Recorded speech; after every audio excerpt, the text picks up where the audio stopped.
Dr. Watson, would you kindly close the door behind you so that we can limit the price of your carelessness to merely hours of work rather than days? My apologies, Mr. Holmes. I found myself rather taken aback. I saw tidier houses in war-torn Afghanistan. Are those my surgical needles? I ran out of tacks and the matter required immediate attention. Was that my supper? Plainly not, for I was the one who ate it. I set it aside for this evening. And for that I am grateful. Is that my bed? Watson, since you've proven yourself a master of observation, might I ask you to apply your skills to a more pertinent question? Namely, the whereabouts of today's newspapers. They are the key to everything. The newsboy is usually reliable. Medically speaking, I often find that the key to everything is good sleep. In a bed.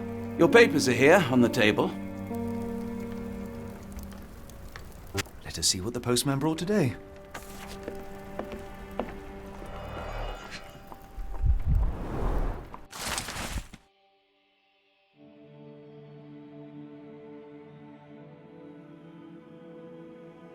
Local gossip, all of it uninteresting. Your order from Barnes' bookshop has arrived, Doctor. Barnes insists on delivering the books to our door, even though we could easily walk to his shop. That's good service.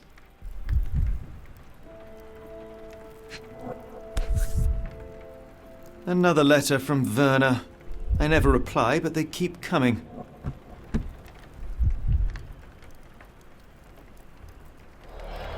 I don't see the Strand. Where is it?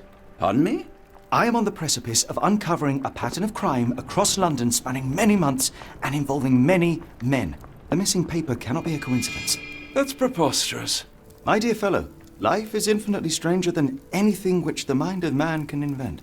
Well, life used your newspaper to wipe its posterior, so after that unpleasant discovery this morning, I disposed of it. But in lieu of the Strand, perhaps I can deliver you something equally tantalizing. I have just returned from a patient of mine, Captain Stemwick, who... No, that will not do. Grab your coat, Dr. Watson. Let us hope nobody has collected the dustbin.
A cactus spine.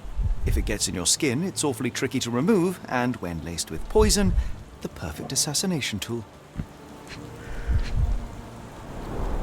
You were mistaken, Dr. Watson. The paper was indeed dirtied, but not how you implied. It's potting soil. See, Watson? The conspiracy is real. Someone tried to poison me. Poison? You? That's madness. Get the Strand! Get your copy of the Strand here! Sorry, Mr. Holmes. I just sold my last paper. Blast. Then why are you still here? Boss pays by the hour. No sense in returning early. Any breaking news today? The dog accident. It's the talk of the town. Yes, yes. Besides the tripe on the front page, anything about burglaries? I'm not sure, sir. You're a bright child. I presume you see everything that goes on around here? Nothing gets past me, mister.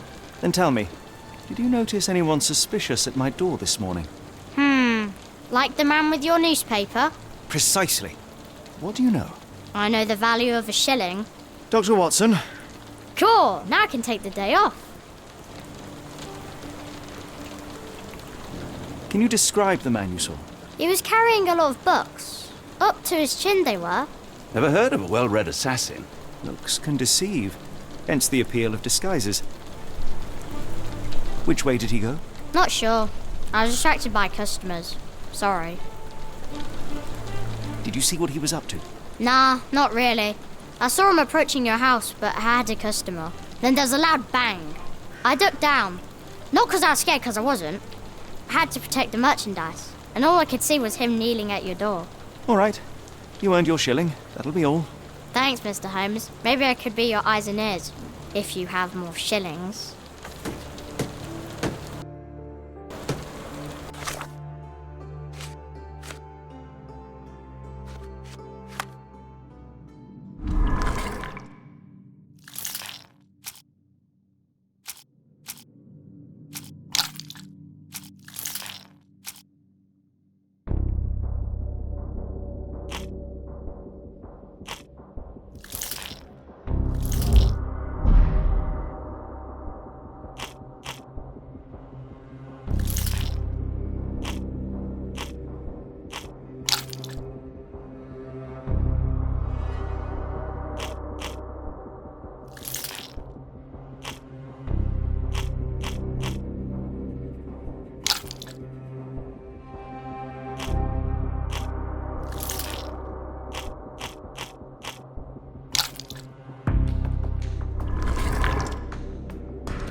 Get the Strand! Get your copy of the Strand here!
Come now, Mr. Holmes. Murder? Yes, Barnes has Get the his quirks, but Strand! he also Get has your his copy of the scruples. Strand here! Not every pawn knows it's part of a game.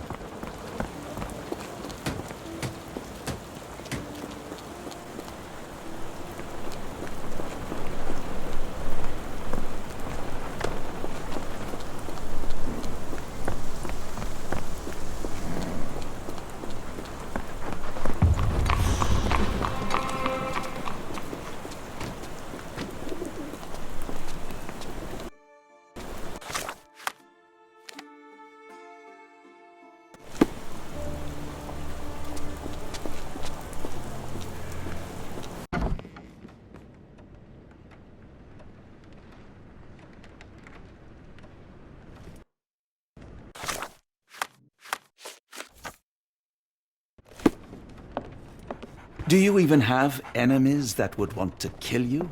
Okay, perhaps from Cordona.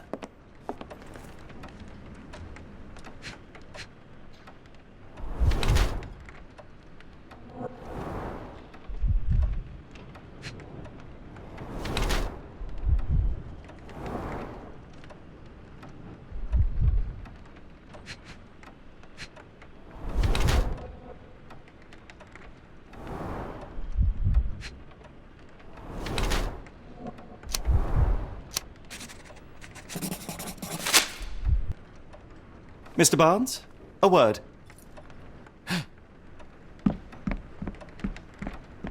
Ah, for goodness sake.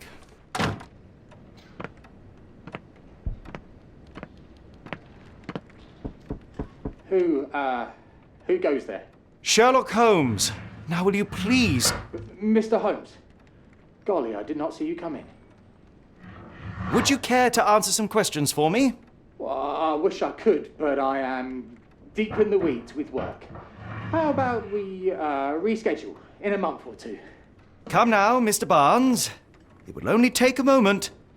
Really deep in the weeds with important things. Well, help yourself to any book. Just take it and pay later. I trust you, Mr. Holmes. Barnes doesn't seem like himself. Why is he acting this way? You're asking the right questions, Doctor. Let's find a way to coax him out. I could hardly imagine anything more macabre.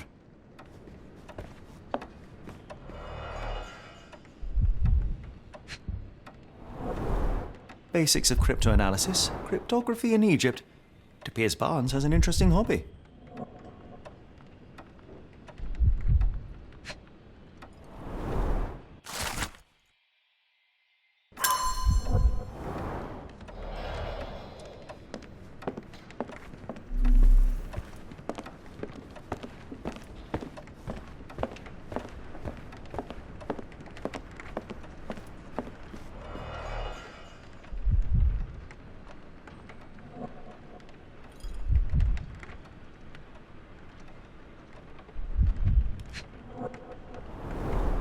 An improvised stand, but it does make the flowers more visible.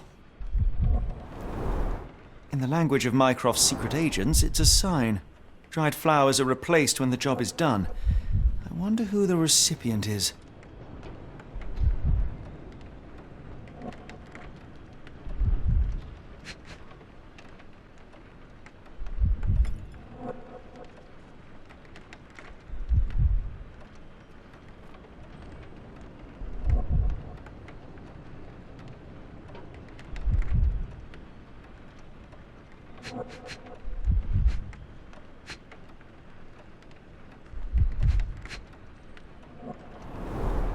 In the language of Mycroft's secret agents, it's a sign. Dried flowers are replaced when the job is done. I wonder who the recipient is.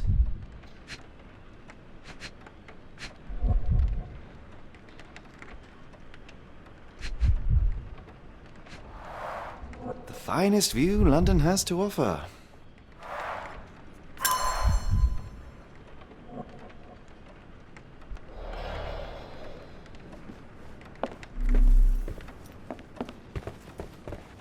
So, Barnes has a dog now. Who's a good boy? The ladder is broken, recently, judging by the freshness of the wood.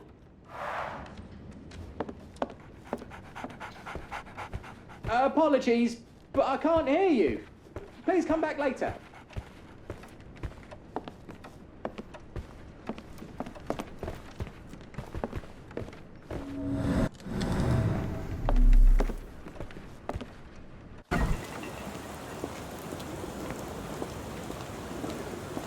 The weather is dreary, isn't it? To be fair, my flowers could use the rainfall.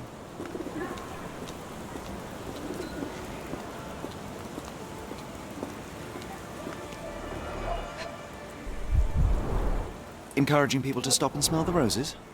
Our national emblem. God save the Queen.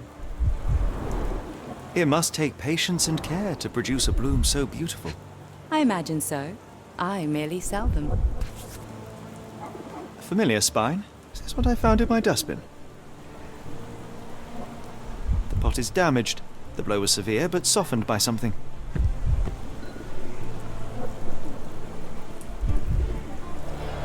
Anything tickle your fancy, Mr. Holmes?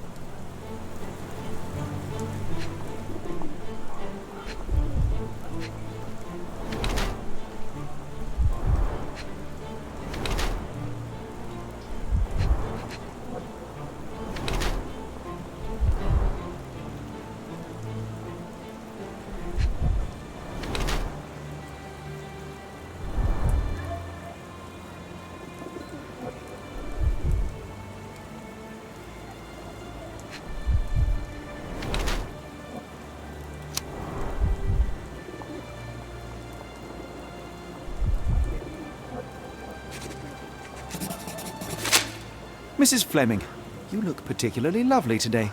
Is there a reason? Does a woman need a reason to look or feel beautiful? No, but your distant look suggests you seek one man's gaze in particular.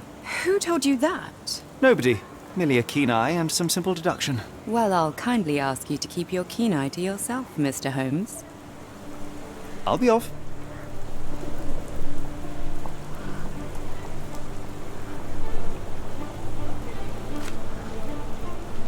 One of these things is not like the other. Come again? The cactus. Those fearsome spines can prove a devil to remove, and the sap is often toxic. And a rose thorn can give you tetanus, but we still grow them. The cactus seems comparatively harmless, though you have me thinking it must be valuable. I was under the impression that you knew its price already. Your guess is as good as mine. The first time I saw this cactus was when I came back from my break.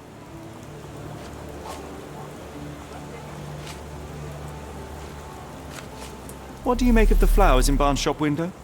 Well, they could use a bit of water. Do they mean anything to you? Mean anything how? I'm not sure I follow, Mr. Holmes. Why do you think they're there? Are you suggesting the flowers are for me? It seems likely, does it not? Oh, I hope you're right.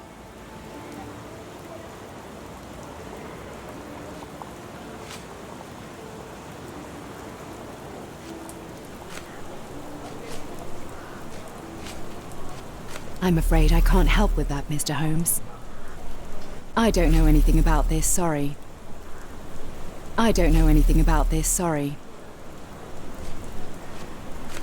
I'm afraid I can't help with that, Mr. Holmes.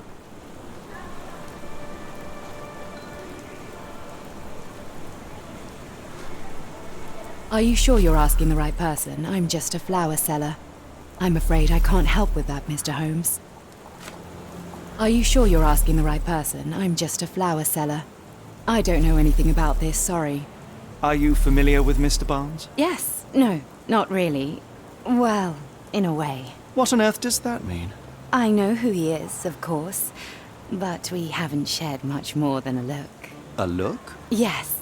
Each morning I go for a walk in the park with my dog, and most days I spot Mr. Barnes there with his new puppy, so we see each other.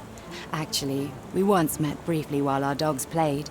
He was quiet and seemed unsteady as he approached, but since then, we've never spoken. I often see him staring through the shop window. Sometimes I wonder what he thinks about that would etch such longing onto his face.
I think perhaps I have been chasing shadows. Do not despair, Mr. Holmes. Even the best of us make mistakes. We better tell Mr. Barnes what we've learned.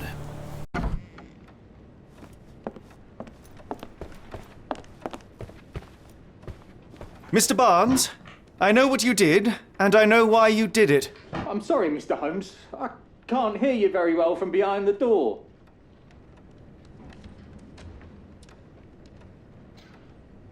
You ordered a cactus from the plant catalogue and then left it for Mrs. Fleming as a gift. You place flowers in the window to get her attention and wear high heels to appear taller and more desirable. You are her secret admirer. I couldn't read this morning's edition of The Strand because it was covered in soil and spines. I know you dropped a cactus on it and then fled. Barnes, it's Dr. Watson. Rest assured we are not interested in disclosing your personal affairs to anyone, including Mrs. Fleming. Please come out. All right, then.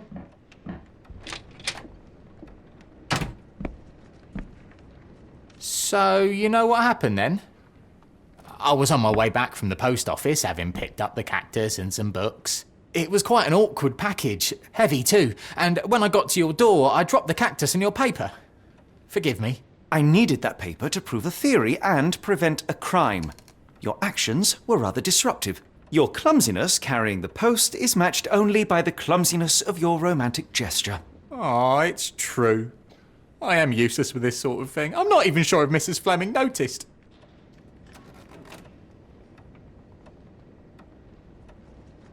As in most things in life, truth is the answer. Cease with the abstruse signals and anonymous gifts, and simply talk to the woman. What is the worst that can happen? She rejects you, and you are freed from this endless purgatory. Yes, you are correct, of course. I do have a slight tendency to overthink things. Thank you. So at last, we return to the matter of the paper. I'm investigating a string of burglaries. Did you perhaps read of any before the edition was spoiled? I don't recall, but you're welcome to read our copy for yourself. You had an issue of The Strand here all along? Well, naturally. I am a bookseller. I have a subscription to every magazine and newspaper in London.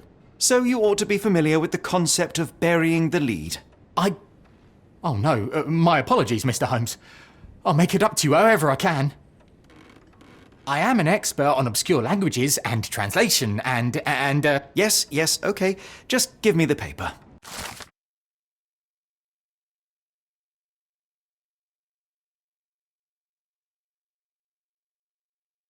Come, Dr. Watson. Let us put this matter behind us. Farewell, Mr. Barnes. I hope to hear good news about you and Mrs. Fleming. Well, that was an utter waste of time. An assassination did seem rather unlikely. There was supposed to be another burglary. I was certain of it. Something you wish to say, Doctor? No. Well, only that you have a remarkable faculty for deduction and pattern recognition, and that perhaps, if ill-applied... I see things that are not there. Yes. It is London. There will always be burglaries. Doesn't have to mean anything. So it seems. Forgive me. Without something to occupy my mind, I turn into an entirely different animal. Which brings us back to my news from earlier. I think I have a case for you, a real one. Truly? Indeed. Though perhaps not as thrilling as your stories from Cordona. A patient of mine, Captain Stenwick, told me that his servant disappeared. I said I knew just the man to help. What do you say? Oh, Watson. Yes, I know it's not the most tantalizing mystery, nor the story to launch my writing career. But... It's brilliant. Let's go. Oh, good. Well, his house is nearby. Come.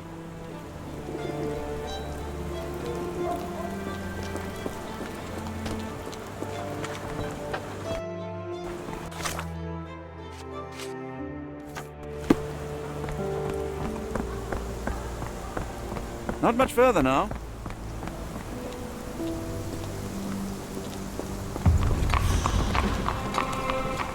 Is this lousy attitude of yours because of my altercation with Inspector Lockhart?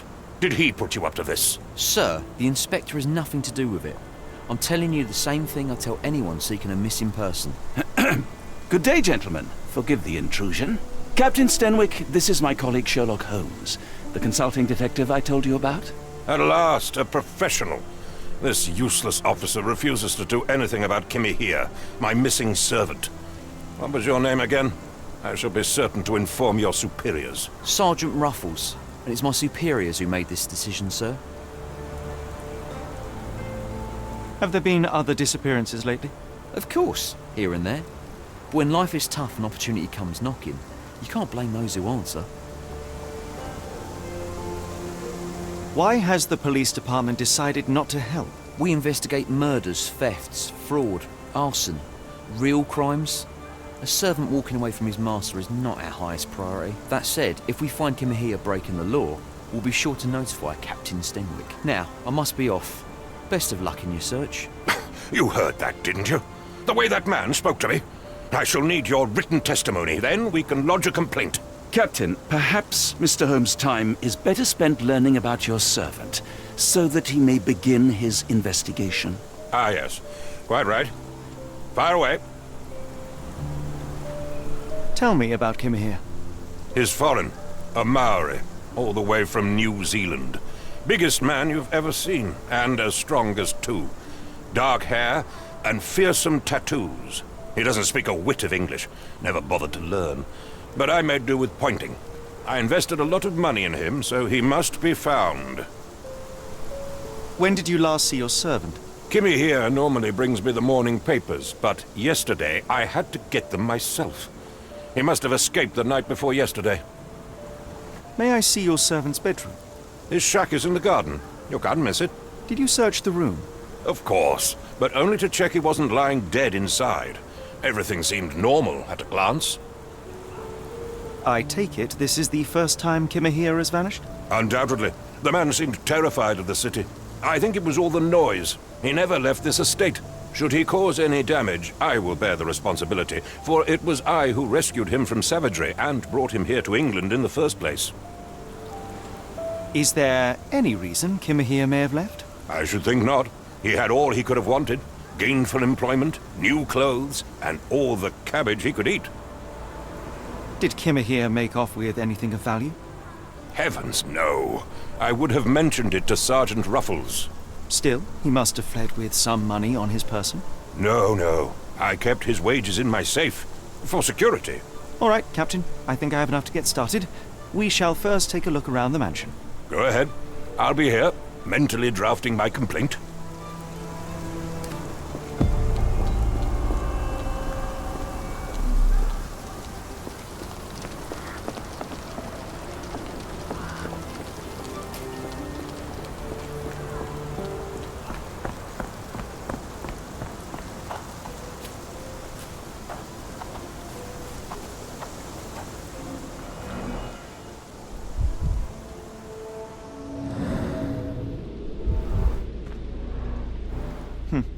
Looks like a knee print.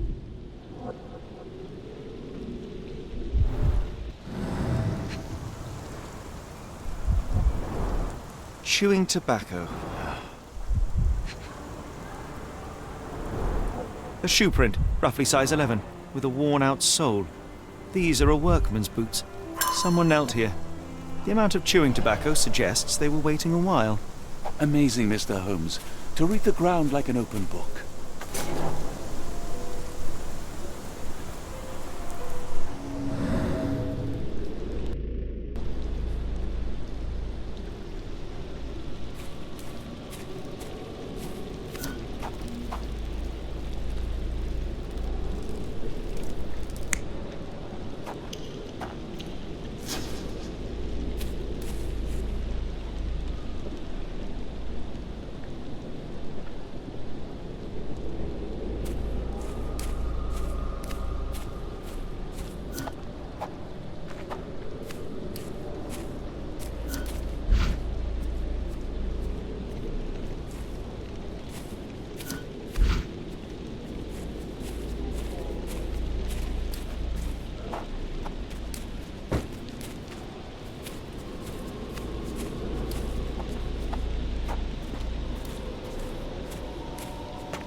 could have left these tracks? They seem fresh.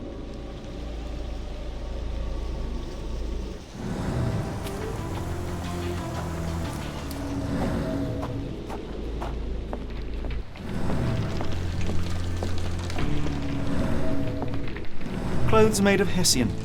Is Stenwick really so miserly? A Maori nose flute. Ngurus, they're called.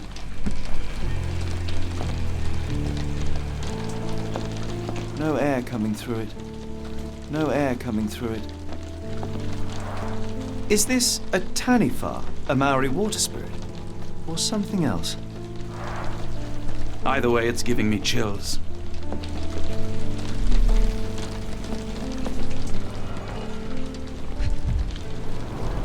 A scrap of Hessian.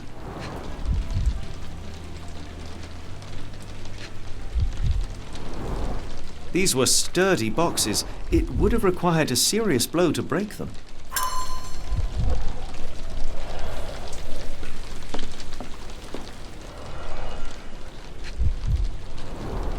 Impressive. The sack of grain retained the shape of an impact. Someone hit their head here.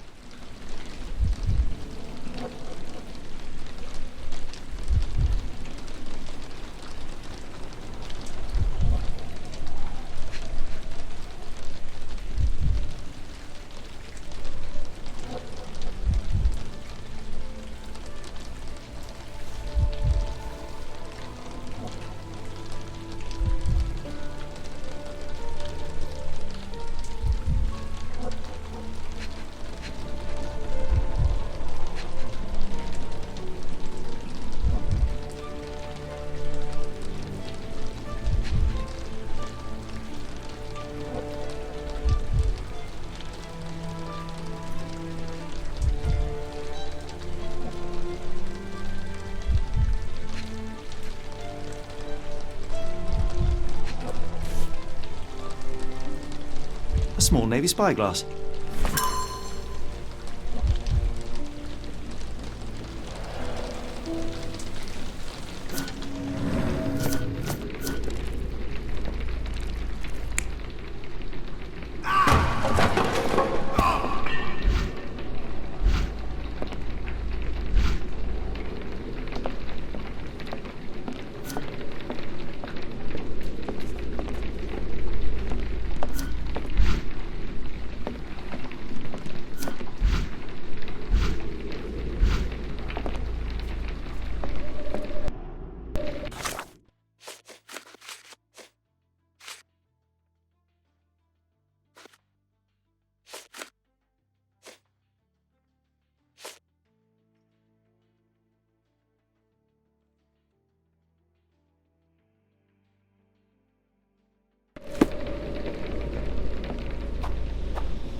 This lock is quite unusual. It appears that the key should be bent to the right.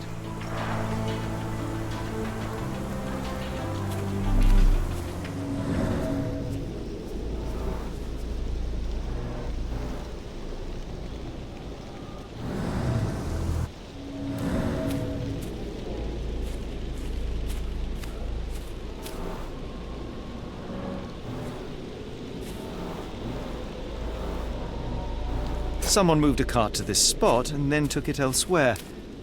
Can't see it anywhere in the garden.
This lock is quite unusual. It appears that the key should be bent to the right.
The rag reeks of smoke. Someone plugged the chimney.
This lock is quite unusual. It appears that the key should be bent to the right.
The door to your garden has an interesting lock.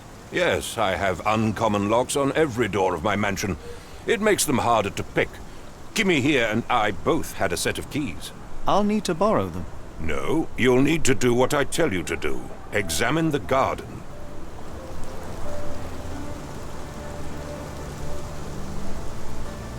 I thought you were meant to be intelligent. I came across a pile of Hessian clothes in the shack. Are they Kimahir's? Yes, I had to give him something to clothe himself. He seemed unfazed by his bare skin, but I found it distracting.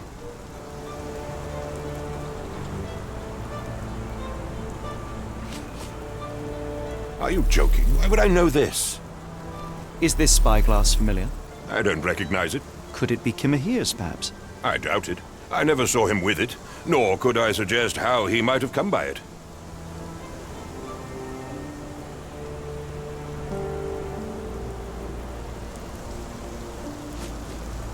Are you joking? Why would I know this? Do you happen to know Kimahir's shoe size? I wouldn't have the foggiest, but I'm sure it was enormous. Not that it matters. He spent his life barefoot. Despite my best efforts, he simply did not take to shoes. Has Kimahir ever indulged in tobacco? No, the man doesn't even drink. Are you certain? I found chewing tobacco in the garden. I controlled Kimahir's expenses since he struggled with the currency. I would have known if he used tobacco.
This lock is quite unusual.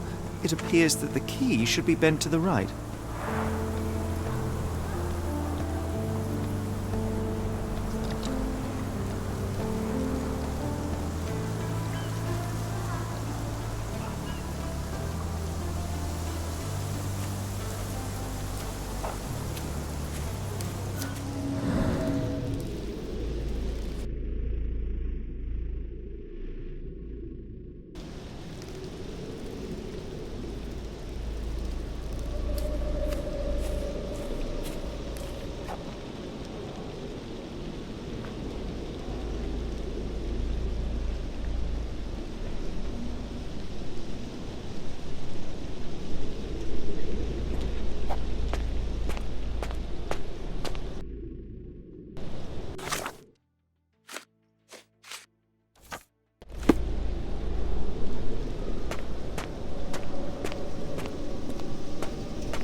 Stenwick makes his servant live in a tool shed?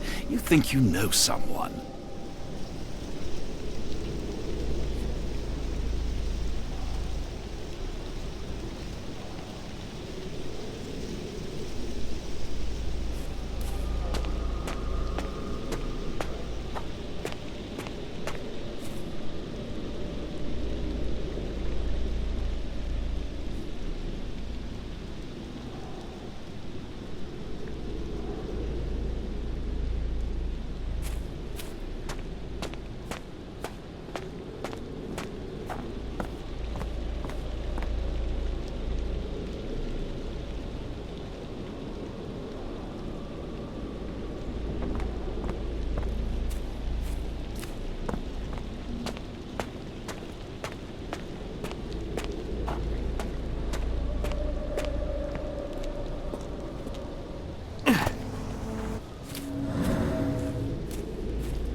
Why are you still here?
button chops, the remains of a meal.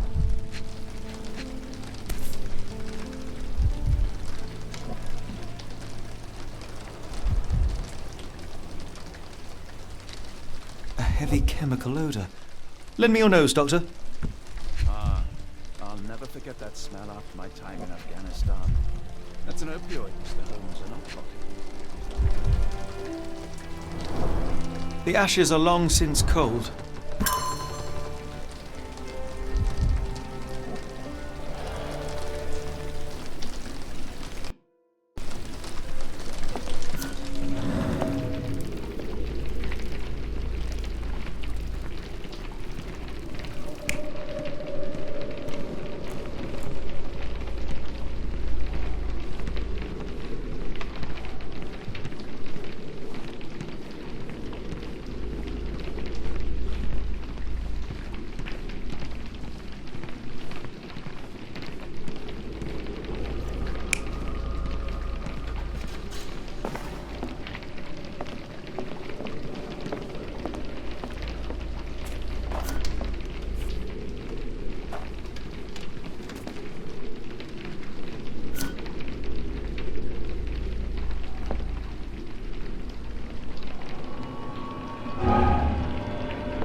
Surveilling from afar, the intruder waited for a window of opportunity. When Kimahir went to sleep, the man crept up to the shack and slipped narcotics down the chimney pipe, then blocked it with a cloth. Kimahir inhaled the sedative and fell into a deep sleep. The intruder tried to move him, but the man was heavier than expected. The intruder fell on the sack and dropped his spyglass. In order to transport the servant, he had to use the cart. The final challenge was opening the garden door. Luckily for our intruder, Kimahir had the key in his shack. Remarkable. It makes total sense.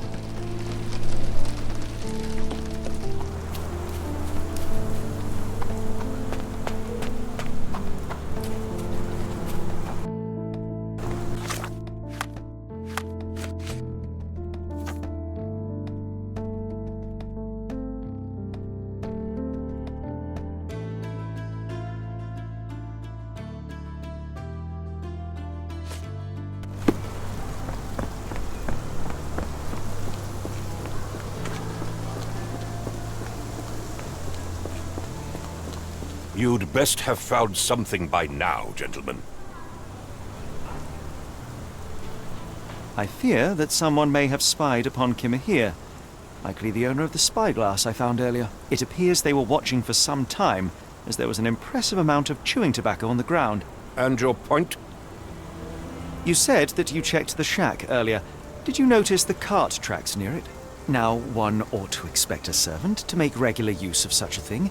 Indeed, I would have overlooked the detail were it not for the cart's absence. If, as you say, Kimahir never leaves your estate, then where did it go? I expect answers from you, Mr. Holmes, not questions. I found the residue of narcotics in Kimahir's brazier. There are several explanations, perhaps your servant's recreational interest, or an attempt at poisoning. Cut to the chase, Mr. Holmes. I won't keep you in suspense any longer, Captain. Kimahir was abducted by the owner of the spyglass. When your servant fell asleep, he slipped a narcotic into Kimahir's brazier to make him sleep even more soundly. In order to carry a man as large as Kimahir, the intruder stole the cart and rolled him right out of your garden. Now, hold on. All this simply to tell me what I already know. Why haven't you found him yet? I only arrived a moment ago. It is, frankly, incredible that I have already deduced so much. Every second you dawdle here, waiting for me to stroke your ego, is another second wasted. I'm not interested in the how, the why, or the who. I am only interested in recovering my investment. Spare me the claptrap, boy, and go and fetch my servant.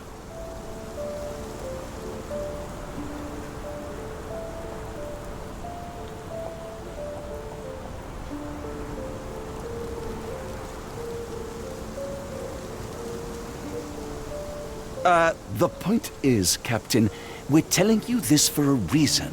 The intruder fled through the garden door, and we need a key to follow his trail.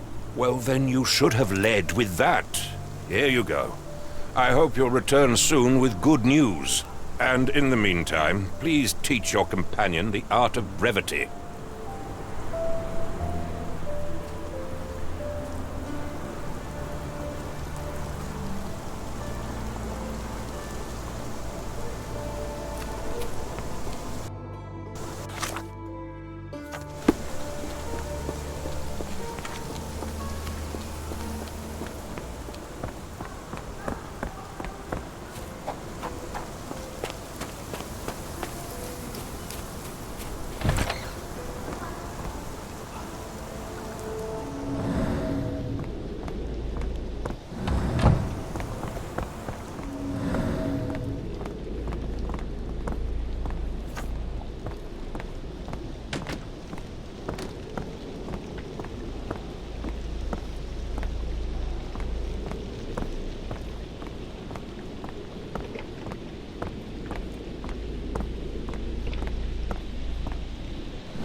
Sturdy rope, professionally tied in a Portuguese bowline. This knot is often used by sailors to create a bosun's chair.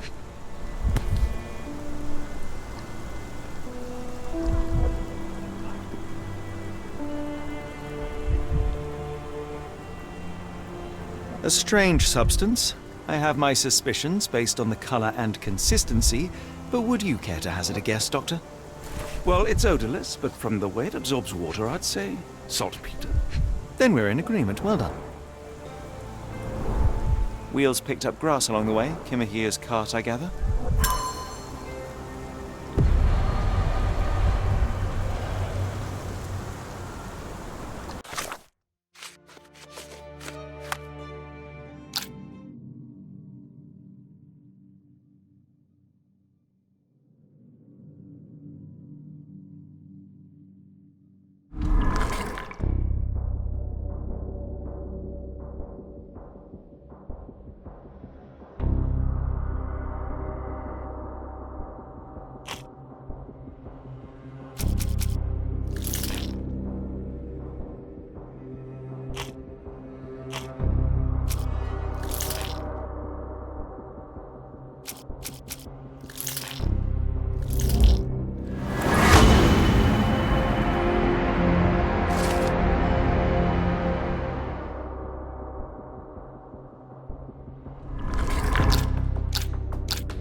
The strand proved not so useless after all. The saltpeter accident. Doctor, do you recall? The Port of London, of course. The footwear, the spyglass. Indeed. We shall need to take a cab there.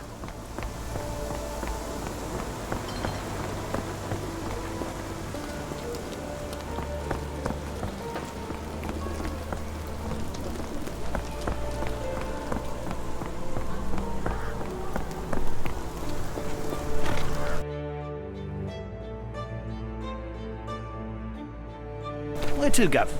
The Port of London, please. I will show you where to stop.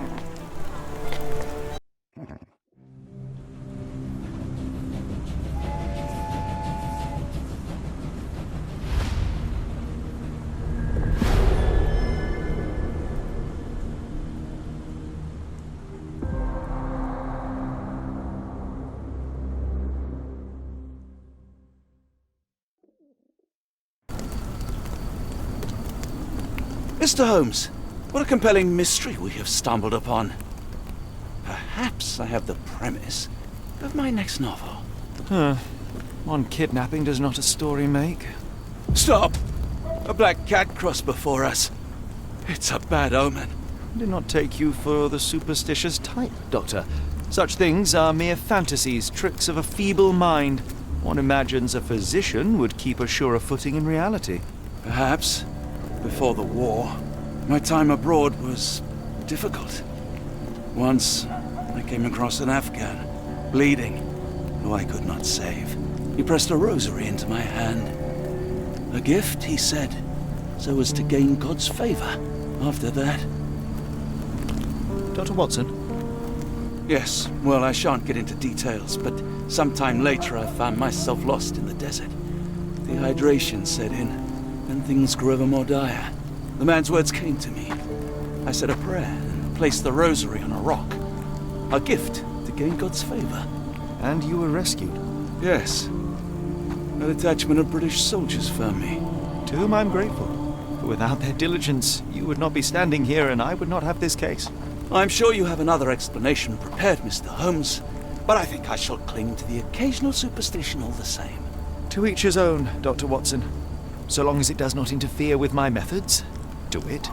We must press on, cat or no cat. The question remains, why abduct Kimahir?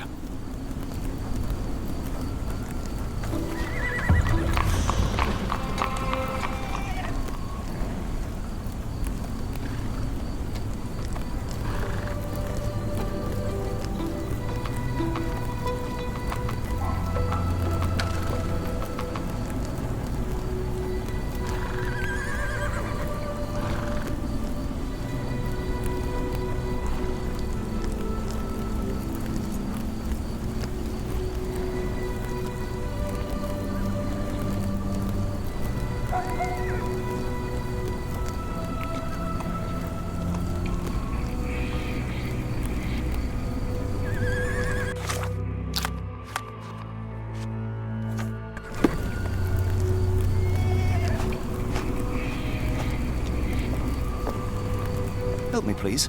I think I can help you.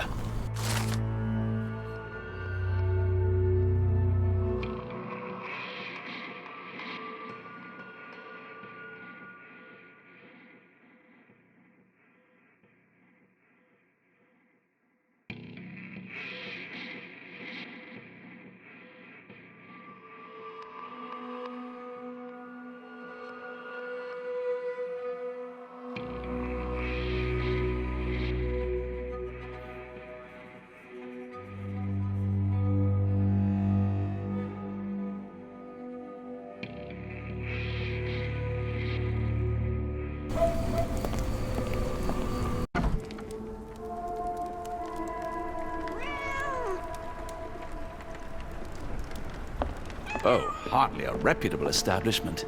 I've seen worse.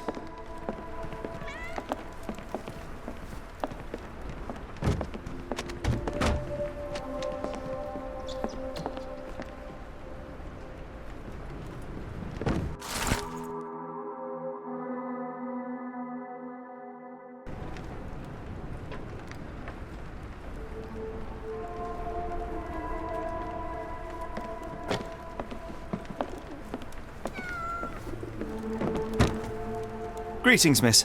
I'm hoping you can help us. We shall soon see.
Your clothes are already tight and soon they won't fit at all.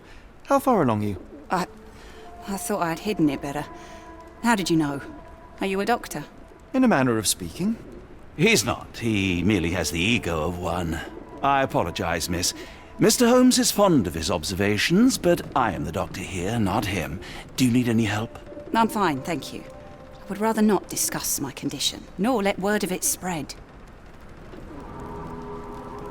I heard tell of a recent explosion in the port. What do you know of it?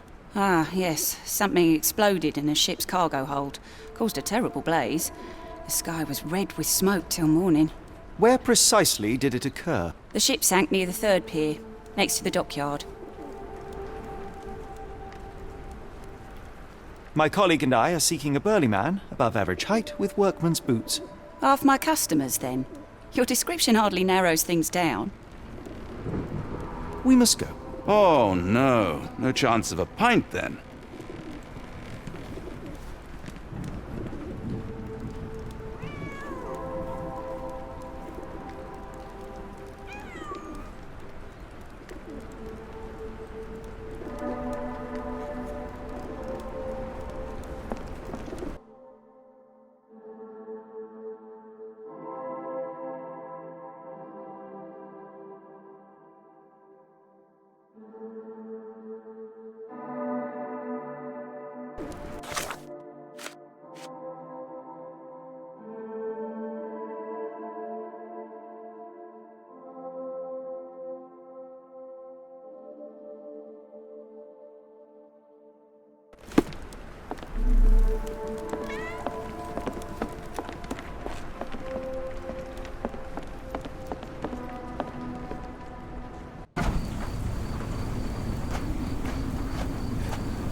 Hello, lad. Is this where I may find Dea? You read the poster? Yes? You know where my brother Girves is? Sadly, no. Well, not yet. I want to speak to Dea. Is she around? Amma, my mother. She got sick after the fire. Big red smoke. She couldn't breathe, so I took her to the doctor. Now I am in charge.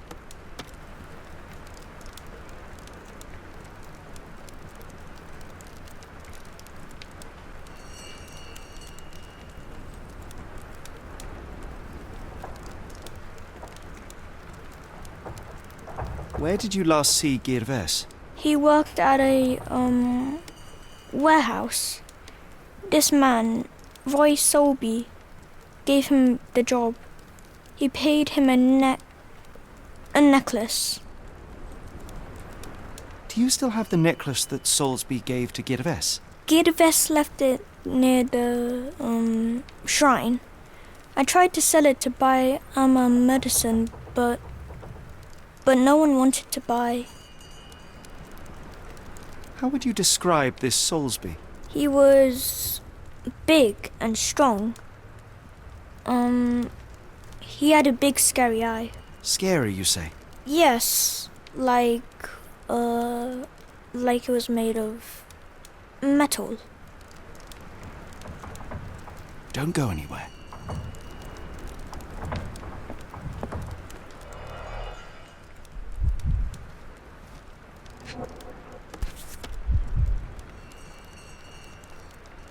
This cheap pendant looks like silver, but it's only made of tin.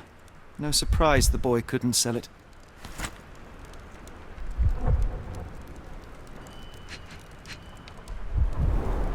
I miss Girves. Do you think he's okay?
Can I ask you a question? Sorry, sir, I can't help you.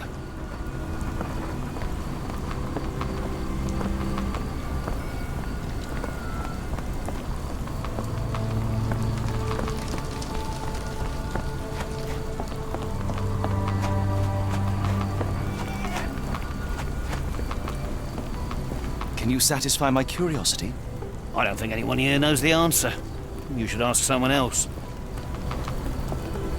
Could you help me? I can't tell you because I don't know.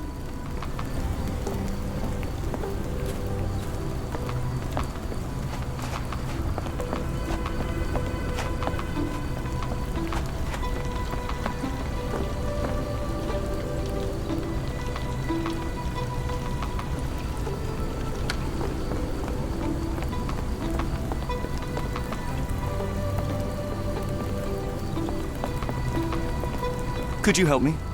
Sorry, sir, I can't help you.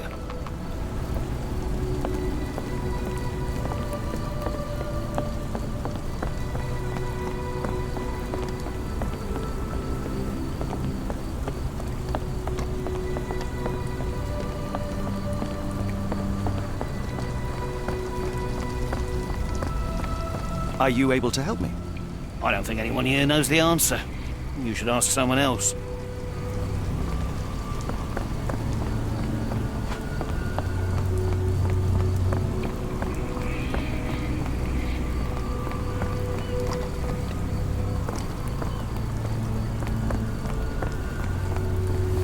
Help me, please. It is a shame I can't answer your question.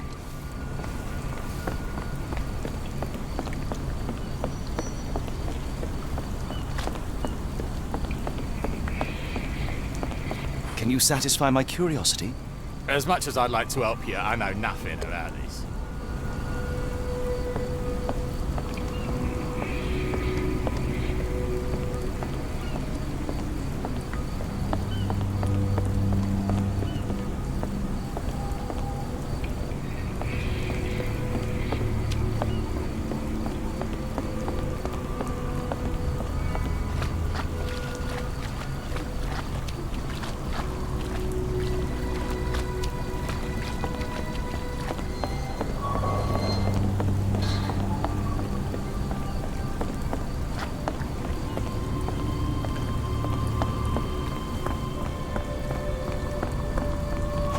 Can you satisfy my curiosity?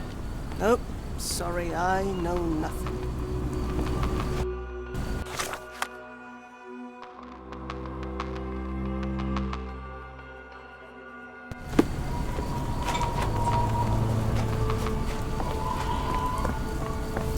Excuse me, just one question.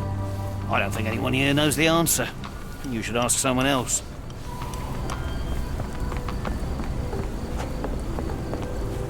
Excuse me, just one question. Sorry, sir. I can't help you.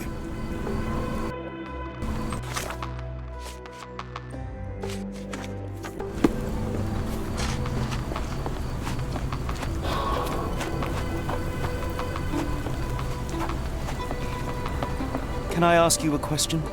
I don't think anyone here knows the answer. You should ask someone else.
Excuse me, just one question. I think I can help you.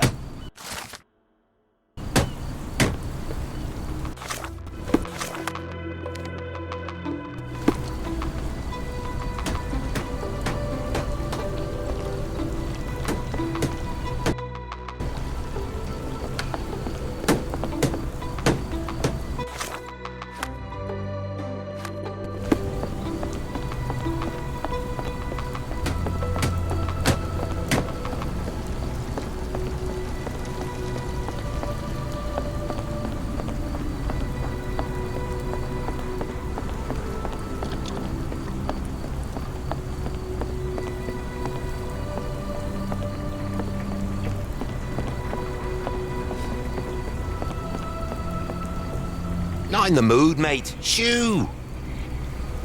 Pardon me, sir. I am looking for Roy... Not again. Yes, I'm Roy, but I can't help you find your uncle or whoever you've lost. Now, what makes you think I would inquire about missing people? You are the fourth person to ask this week. Just because I work at the port doesn't mean I keep track of everyone who comes here. May I ask what you're doing here? This is where the ship sank the other day. I'm trying to work out how we'll remove it. You say we are not the first to ask you about a disappearance. Do you recall anything about those who came inquiring? I only remember the foreign woman. I didn't catch her name, but those are her posters hanging up everywhere. She has badgered me twice now, and I still don't know nothing. And this woman can be found? No clue. She was talking gibberish. Now, where was I?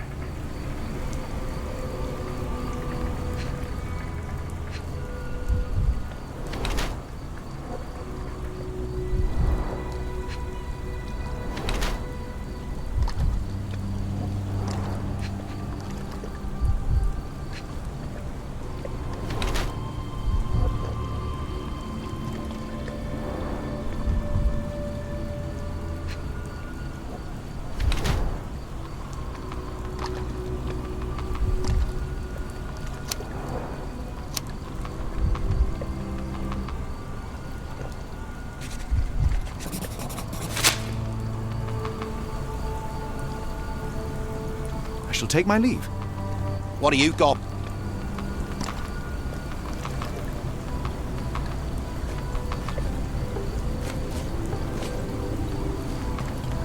I have been told that you hired Dea's son, Girves, right before he vanished.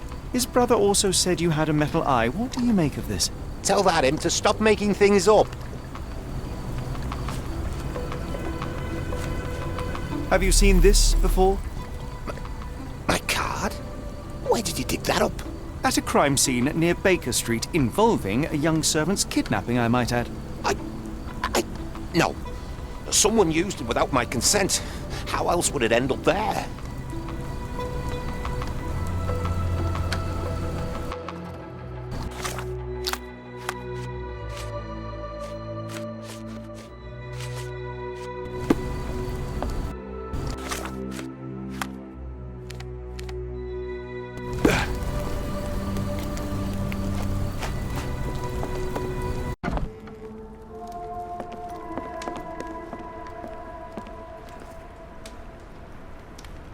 Have you ever heard of a man with a metallic eye? I've seen him even. Dirty Summers is the name. A nasty lout, with a silver ball in place of a missing eye. I shudder to ask, but where does one find a Dirty Summers? He likely signed on with a ship. I am not one to spy on others, let alone him. I see. My advice, keep away from him.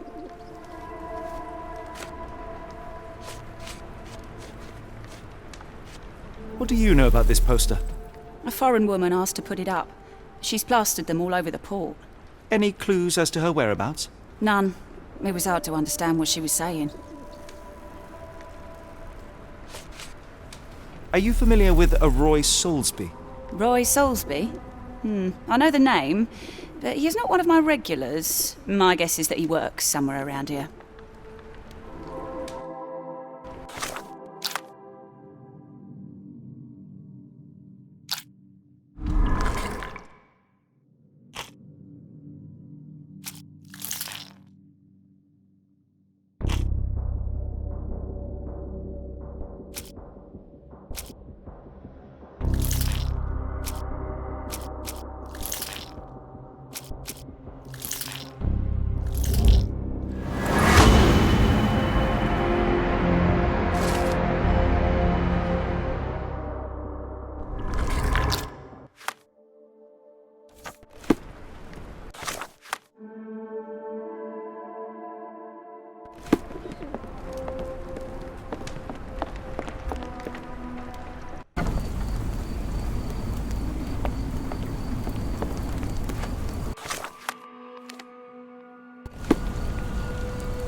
What are you gawping at?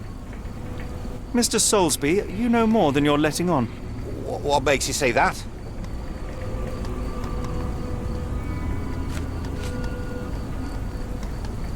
A man named Dirty Summers was involved in some recent kidnappings across London. He used your name as a cover for his deeds. What? Really? That doesn't mean I'm involved, though. Your calling card was found at the crime scene. That's enough to make you a suspect. You cannot be serious.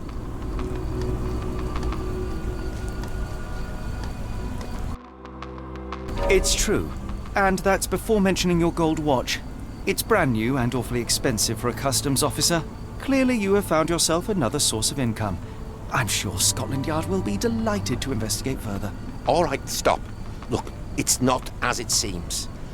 I did not partake in the kidnappings. I'm all ears, Mr. Soulsby. Yes, I know Summers. He paid me to turn a blind eye to his business in the warehouse area. Just that. On my word.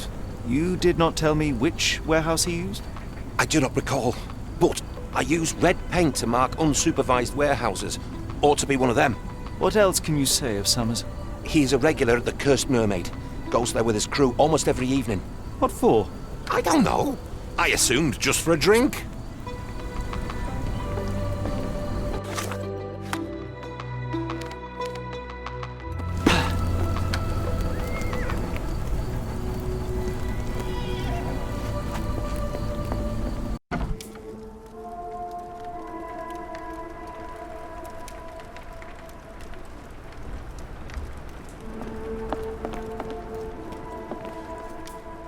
do I have the feeling that you know more about Dirty Summers than you're letting on?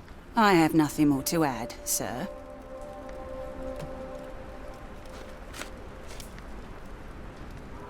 Enough. I have hard evidence that Summers was involved in recent kidnappings across London. I'm not surprised. So what?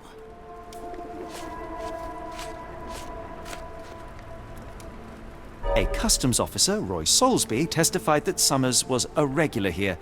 You must know something about his business. All I know is his drinks order.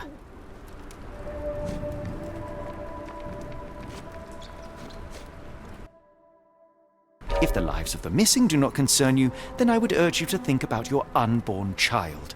Are you threatening me?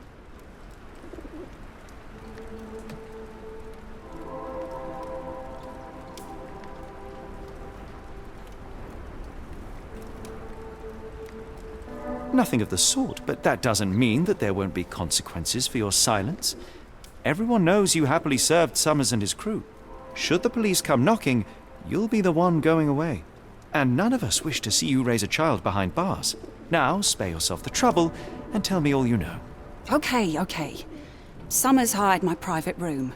I think he used it to recruit people, but I haven't seen him in a few days. He paid me cash, so I paid him no attention. Nor did I touch anything inside. Here's the key, go and do what you will. Just leave me out of it.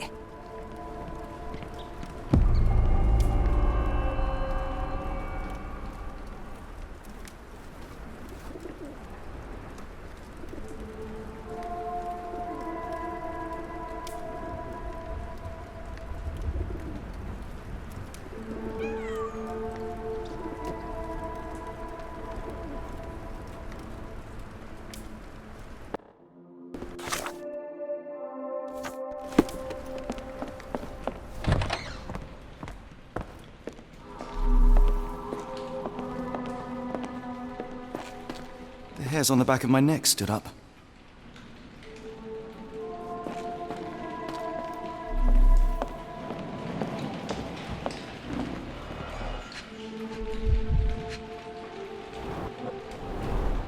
£5. That won't go far.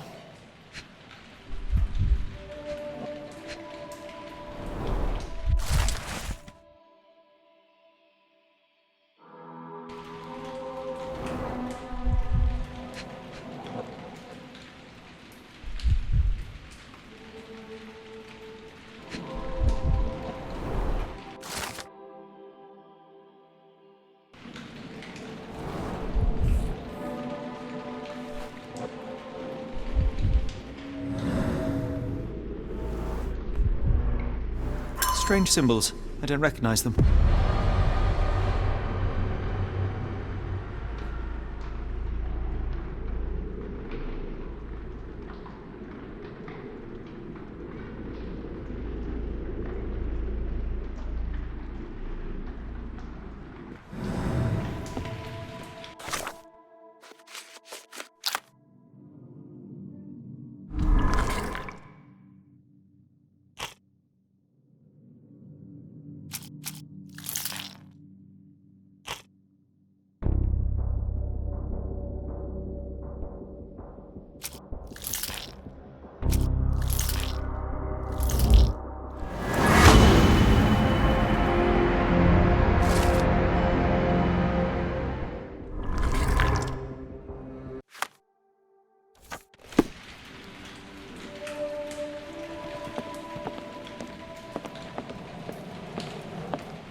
Unlikely that this warehouse has the goods.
Really, Holmes, this ought to be beneath you.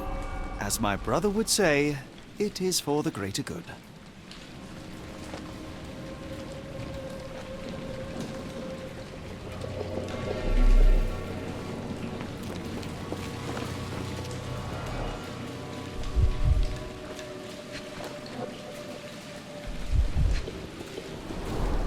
Good quality, but torn in many spots.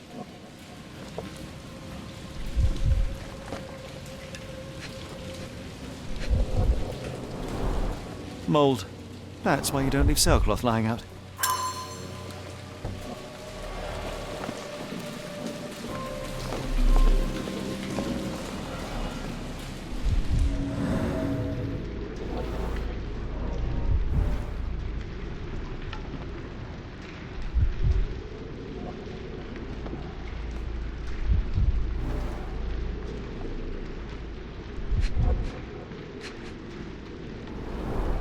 There are a couple of marks on this end.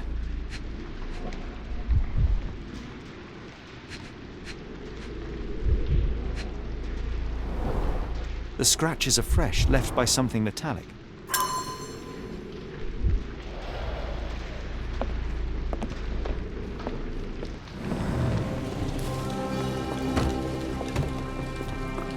The layers of rust will prevent any movement.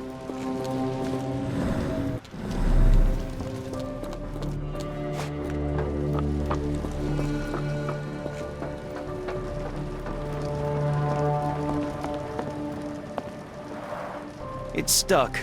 No one's used it in a very long time.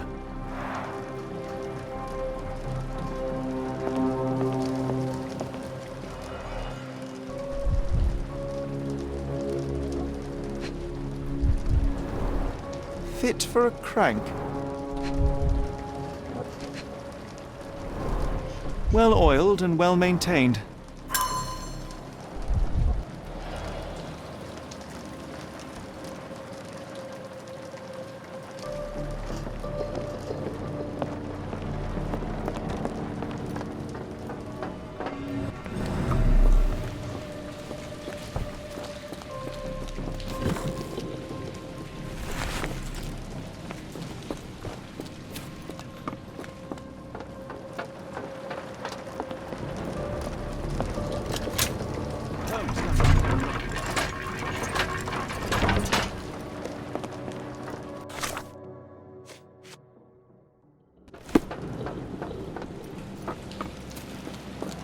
A hidden passage, just as I expected.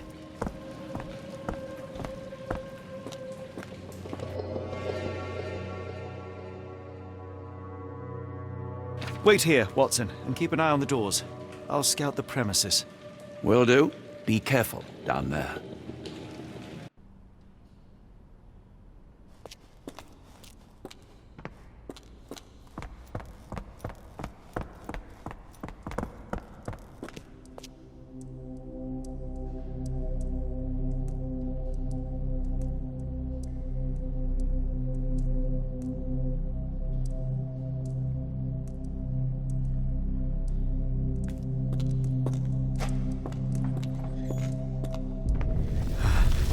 Wait. What's happening?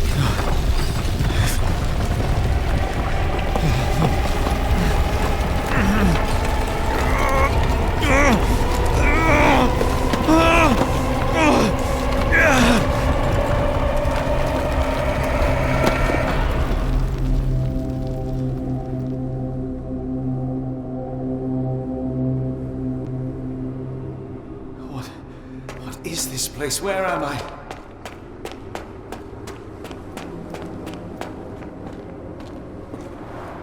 Strangely cold. Something is missing.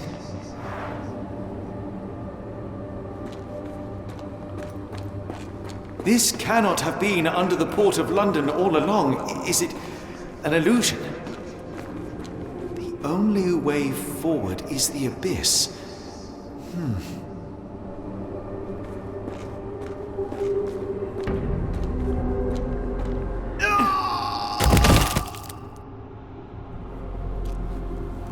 Phew, I didn't die. It is icy cold and pulsating.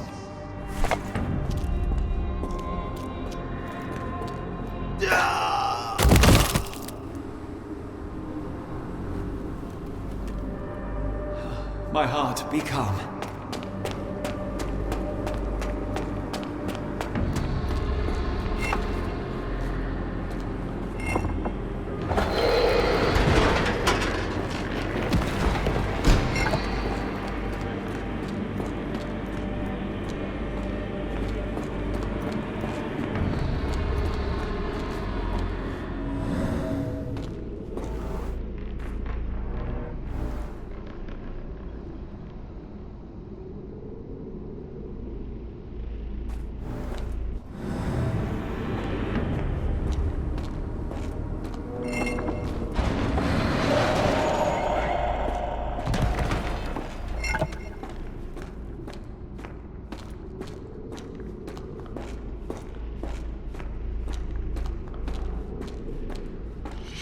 I am somewhere else.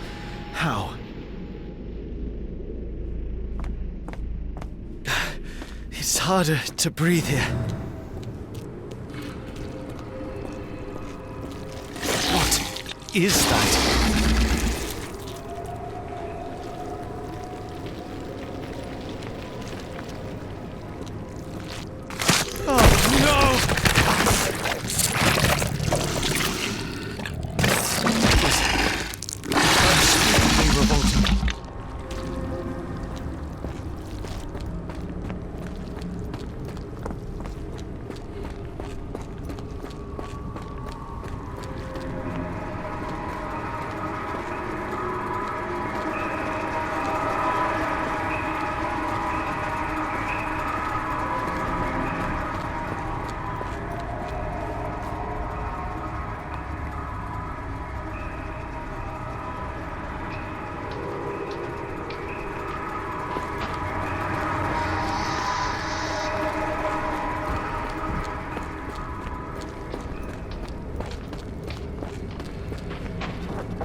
It's like it stares right through me.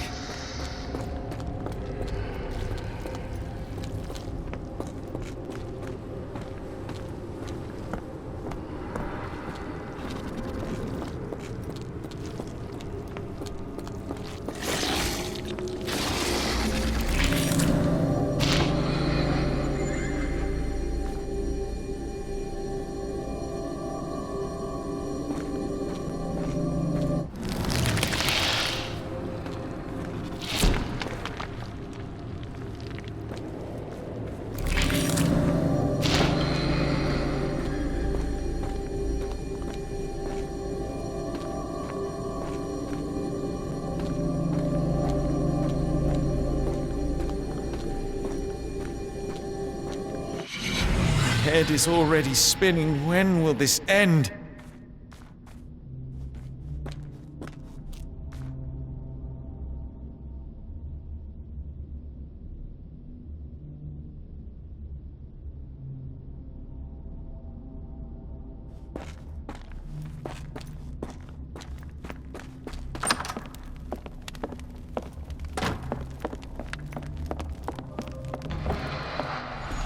My head.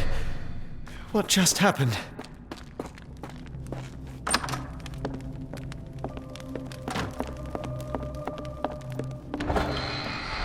What kind of trickery is this?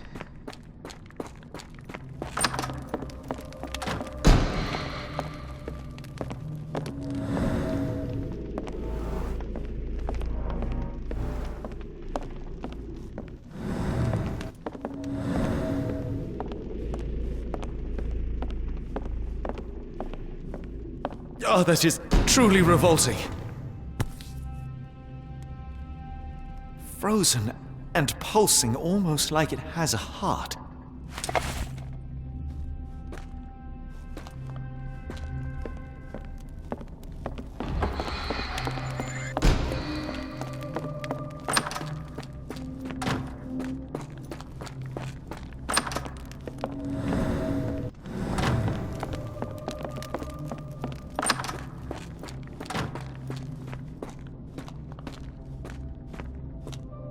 One down, one to go.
Stench.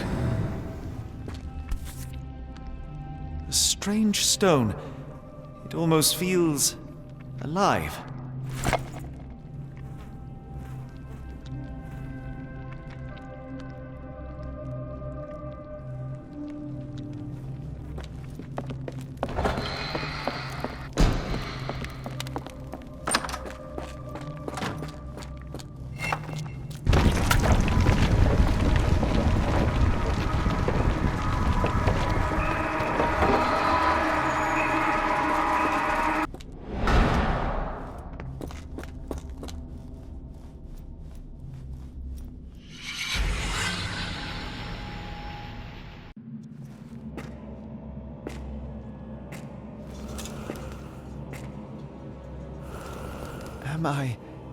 Did I get out?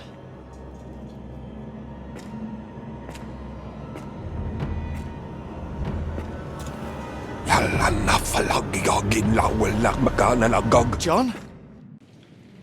What is it, Holmes?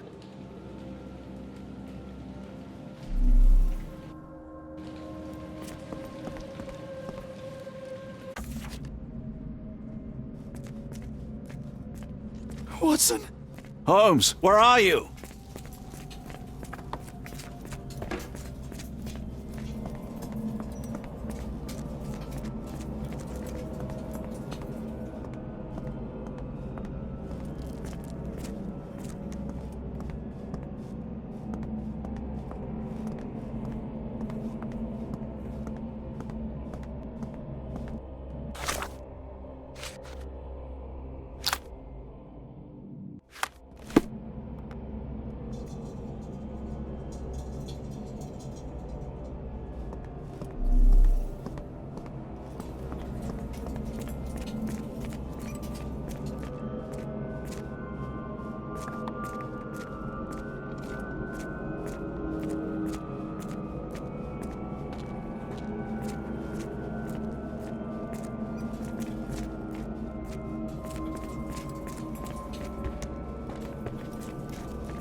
Holmes, are you all right? Fine. Watson, I'm fine, thank you for asking. Fine? By Jove, you should have heard the way you called out my name. It was just a game of shadows.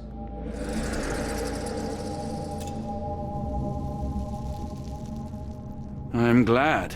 This place gives me the chills. What are we dealing with? Something that's finally interesting.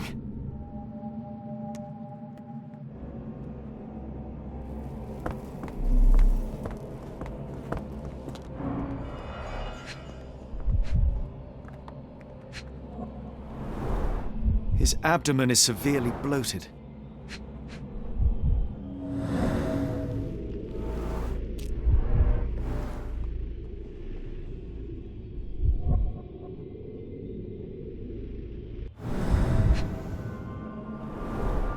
Cyanosis of the lips, marks on the neck. This man was strangled.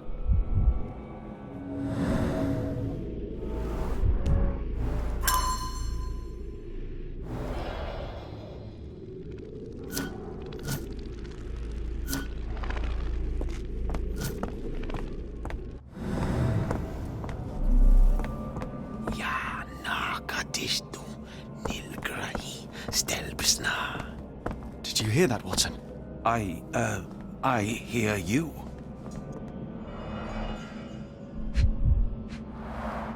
At least 24 pendants, all identical and made of tin.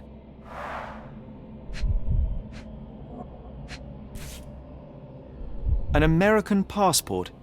Amos Colby. Someone got their hands dirty painting this with blood.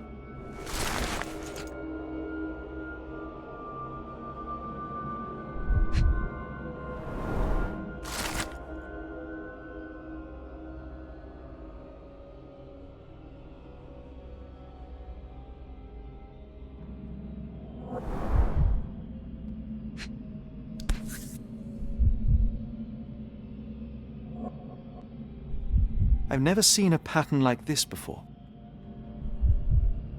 Old blood stains.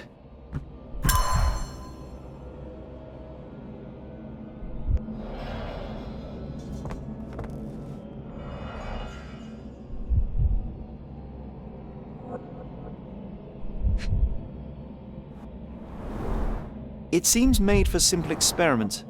I wager they could not afford a better set.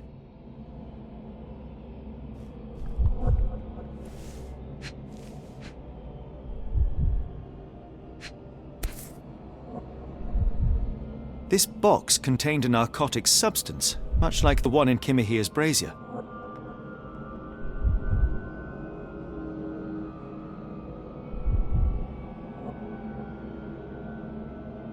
Black Edelweiss Institute established 17-something.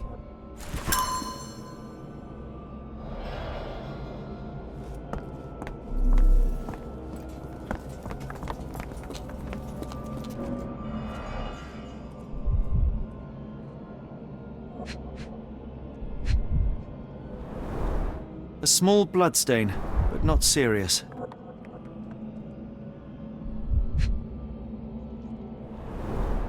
The strength it would take to carry this crate, let alone break it.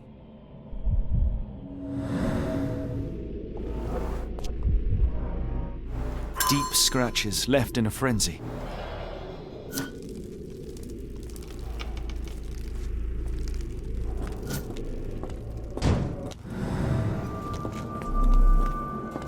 Miserable food, mass-produced.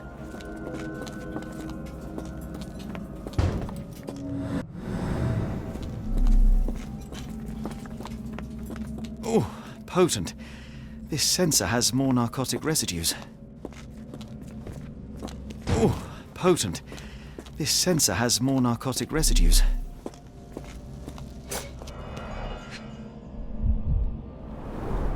These clothes are missing buttons. They were forcefully removed.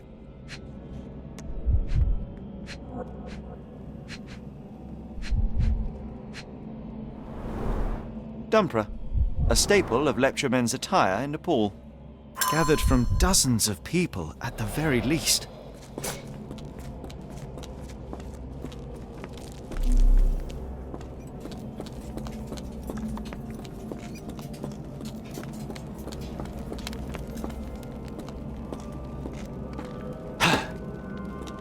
these people?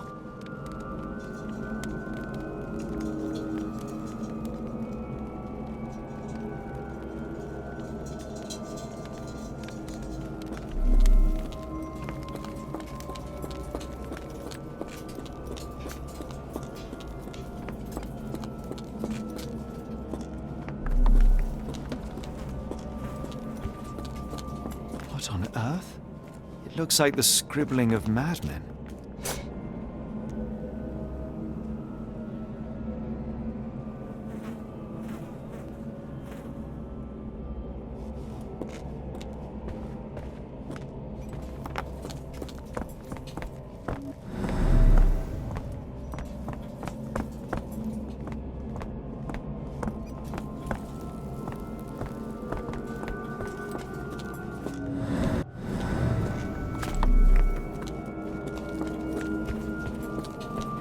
I must have seen this one before. That explains my hallucinations.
Karnak, Flegethor, Lebumna, Siaha, Inguft.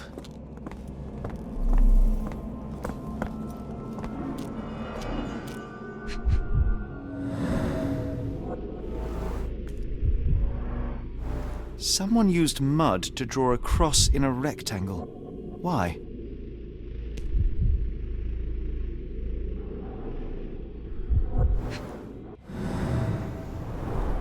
These clothes were crudely cut off someone. An American, judging by the style.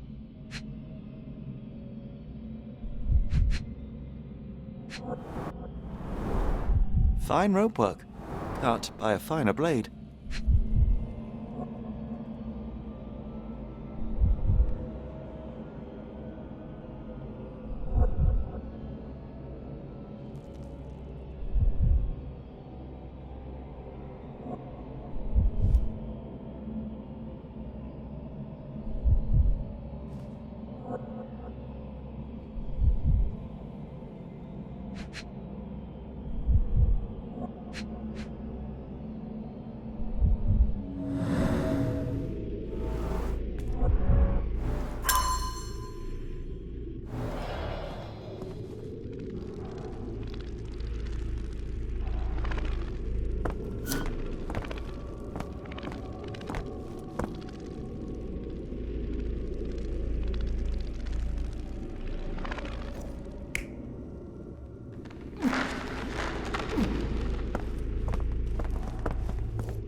Many people were brought to this place.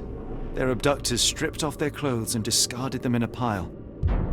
The prisoners were kept in a soporific trance by the use of narcotics. A few tried to resist, but alas, in vain. After a few days, everyone was stuffed in a crate and sent elsewhere. Only one captive was left behind. He was strangled to death on this altar.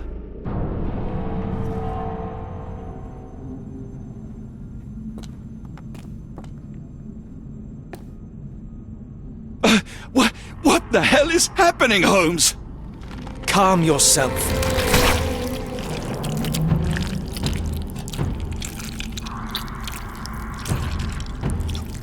Cannot be.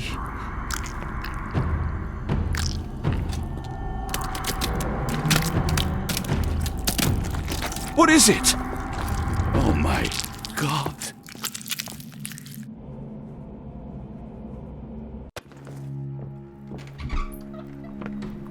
Please tell me we found all we needed to, Holmes.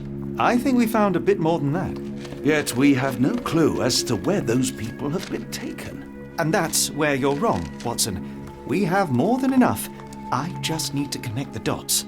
How about you pack your suitcase in the meantime, my dear fellow? Just in case.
Dr. Watson, how does a trip to Switzerland sound to you? It sounds unexpected. What makes you think we should head there? It's all about the box with narcotics and Mr. Colby's clue, the cross inside a rectangle. Put two and two together, add a dash of research, and what do you get? The Black Edelweiss Institute in Interlaken, Switzerland. If we hurry, we can still catch tonight's train.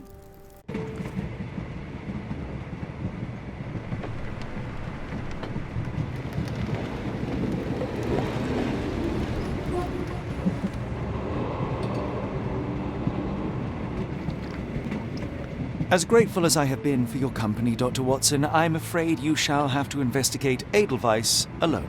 Alone? Mr. Holmes, I fear you overestimate my abilities. Nonsense.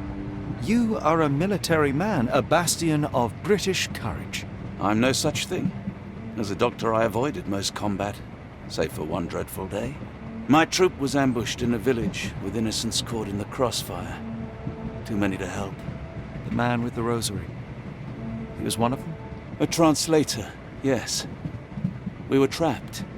6 soldiers and myself. I thought it was the end. But Lieutenant Paget refused to go quietly. The men prepared for a final stand. I rose to follow, but Paget shook his head. He told me to run, that I had other men to save. They charged, and I fled through the rear. So you see, Mr. Holmes, I am a coward. The logic seems inescapable. Yes. You, a surgeon by trade, would have been perfectly useless in that conflict. What? No. And how many men have you helped since? Ailments eased, troubles tended? No more than a handful. Truth be told, I have become somewhat of a recluse. How many people could you help with 30 years ahead of you? Dozens? Hundreds? Paget was correct. You can cease your self-recrimination. Holmes, I don't know what to say. I would start with, I am Dr. John Watson, may I look around?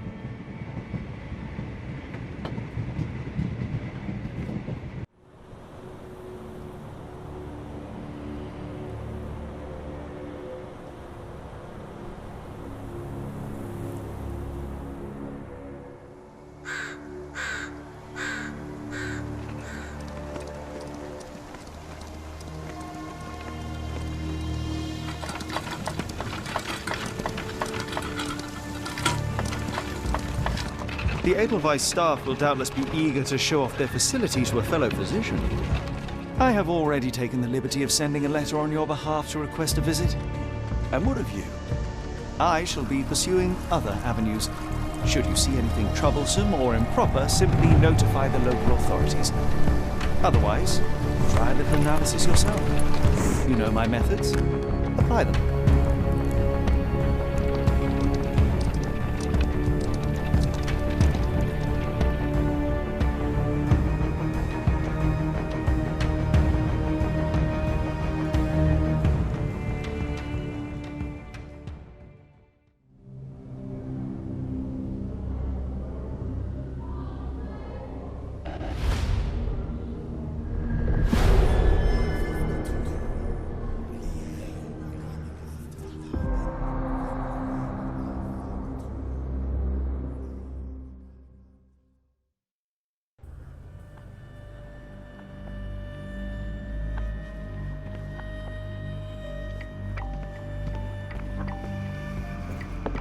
Salutations, madam. I am Dr. John Watson.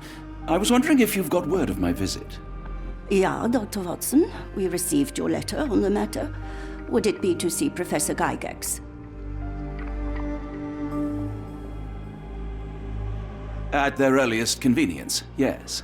I shall try not to take up too much of their valuable time. Wait here, bitte. Mr. and Mrs. Bronson, your girl has made remarkable progress. See? Take a look for yourself. My apologies for keeping you waiting, Dr. Watson. Surely you understand how medical work can make one lose track of time. Do not be sorry, Professor. I too know the importance of closely attending to patients. The work hardly stops here, yet the satisfaction of perfecting the mind compels us to persevere.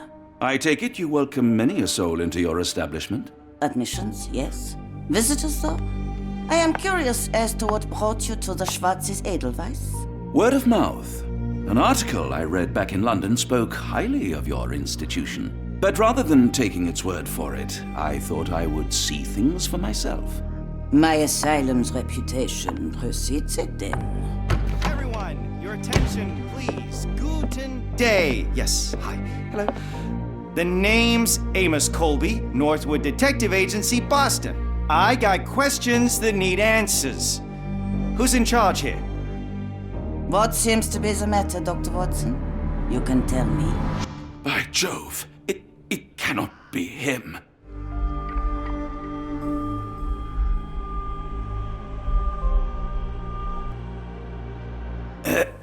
Right. Yes.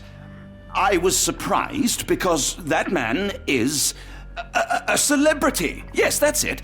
Very famous, Mr. Colby. I couldn't believe my eyes. No. In my line of work, it can't wait. The longer it takes If me you to wish get to the recuperate, truth, the Dr. more Watson, lives you are may placed avail in yourself harm's of the way. guest room. But I have so much more to discuss. Nurse, if you'd be so kind as to escort Dr. Watson to the guest room.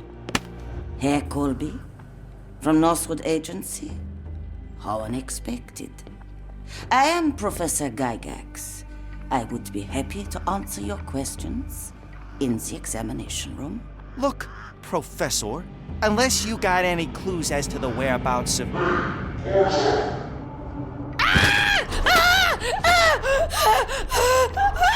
There is no need to be alarmed. No one gets neglected in my care.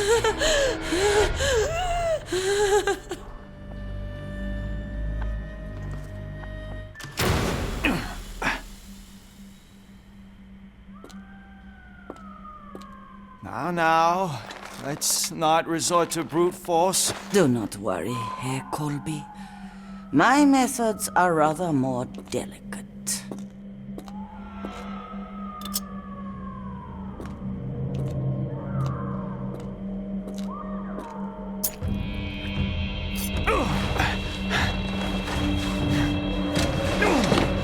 Search him thoroughly.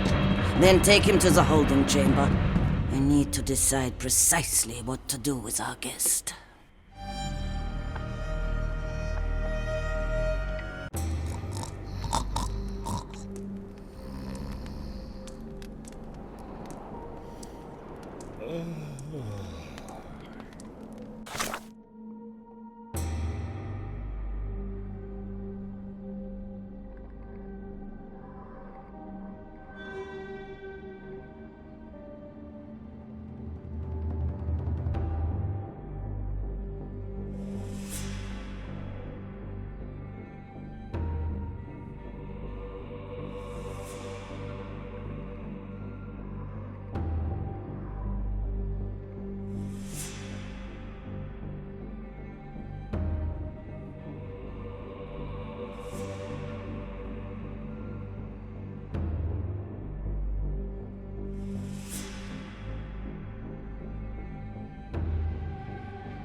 The unmistakable scent of alcoholism.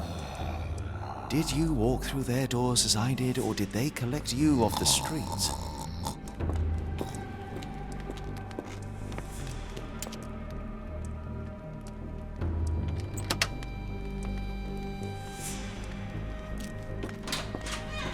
A truncheon, not the typical tool for a nurse.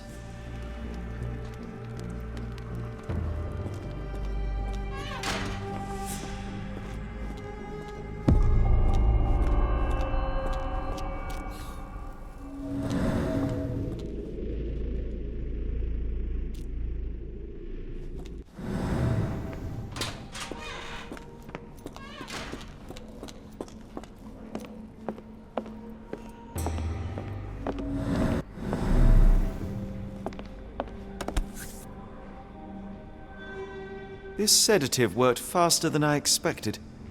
Perhaps I ought to train myself. Build up a tolerance.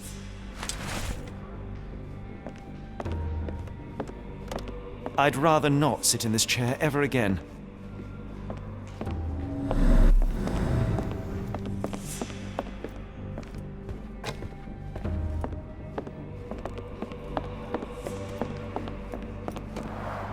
There's the guest room. I wonder if Watson was able to speak to Gygax.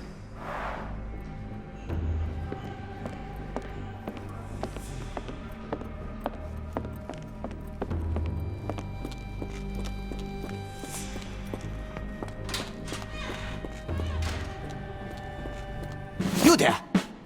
I command you to free me at once! I'm not sure that's a great idea at the moment.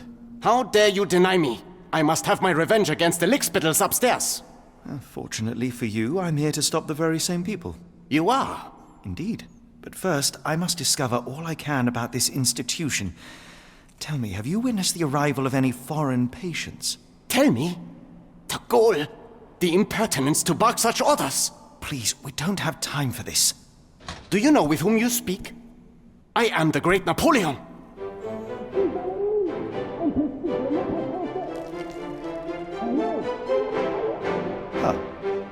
Napoleon Bonaparte?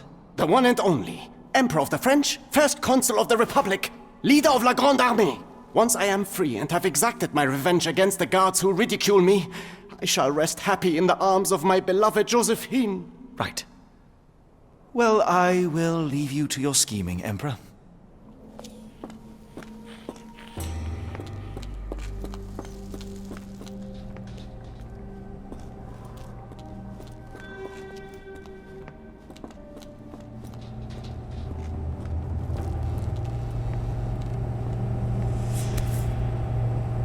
Very sturdy. I might borrow it.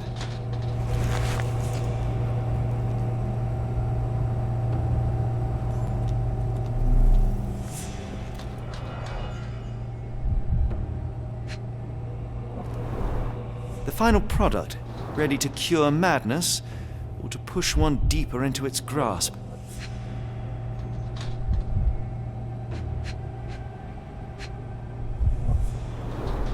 Any chemist would envy the quality of this equipment.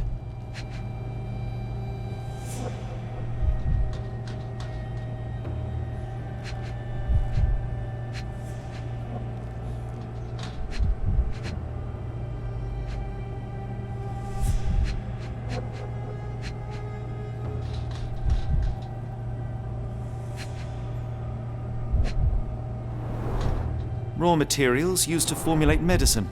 With this equipment, they can create any type of medication.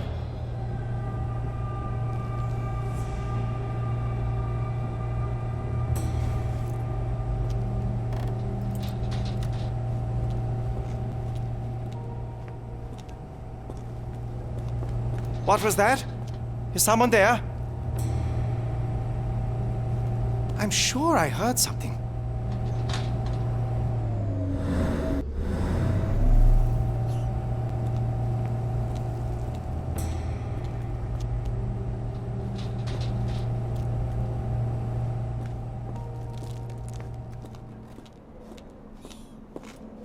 I command you to let me out!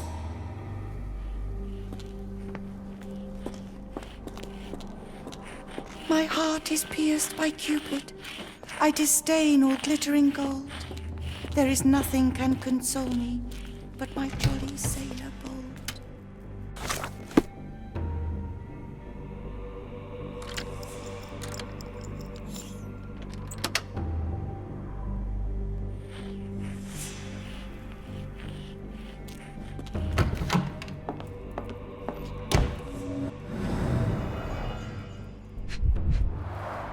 A certificate of appreciation from the municipal councillor to Professor Becker for contributions to the development of medicine in Interlaken.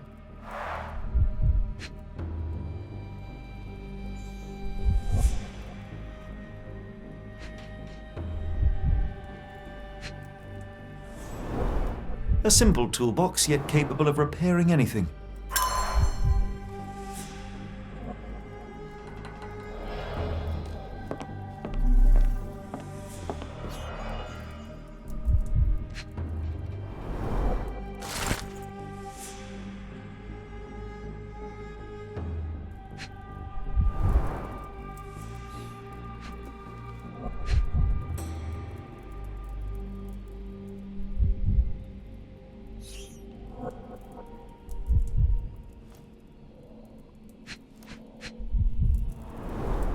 Tubes of varying diameters. Interesting. Speech and the Cerebellum by S.A. Becker. Painting in a mental institution. Vogel would be delighted. John Sallow, the Tulpa phenomenon. I'm somewhat of an expert already. R.G. Hill, Dr. Connolly. It appears that all the psychiatric classics were banished here.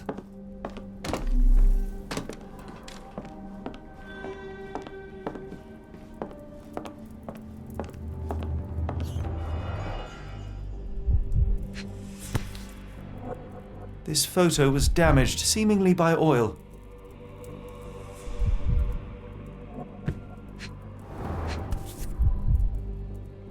I can make out the names listed here.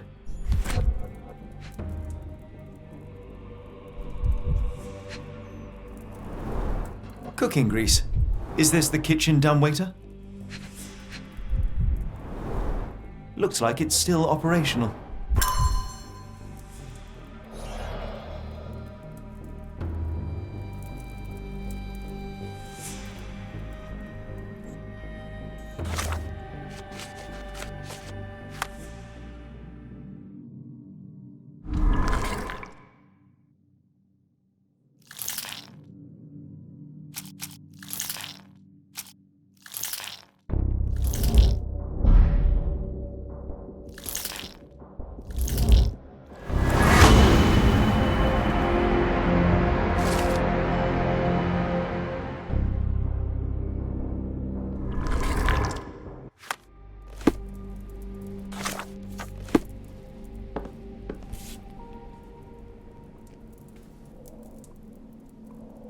This should suffice.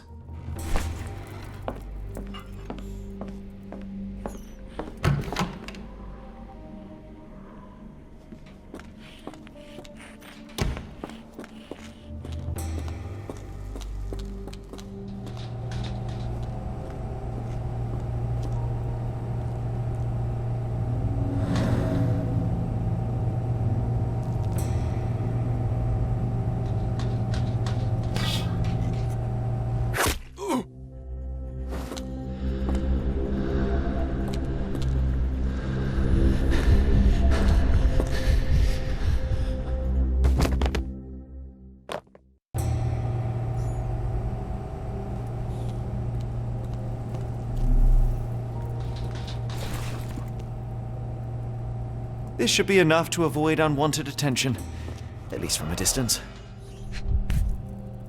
Manufactured and packaged here. This is the same narcotic substance that we found in London.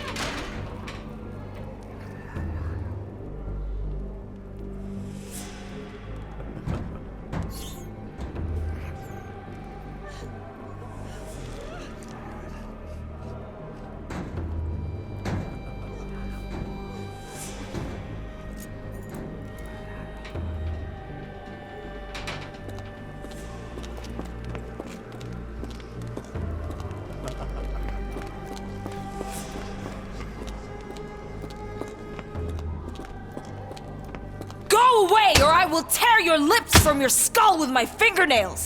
Miss, I'll gouge your eyes out and cut off your hands, just like you did to Heidi. I am quite certain you would, but I'm afraid you have me mistaken for someone else. So, I take it your name is Gerda. Who is Heidi? You talk strange. You're going to Hell's Door, aren't you? To where those other funny talkers finally shut up? Hell's Door? To what do you refer? Only Heidi had answers. Go away, pig! I said go, or you will spend your last moments on Earth screaming. This door won't stop me.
Fabric burnt in the furnace.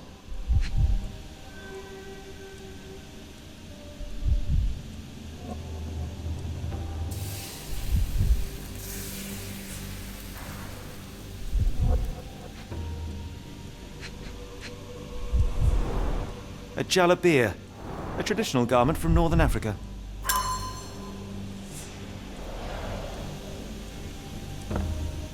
The garments of several dozen people at least.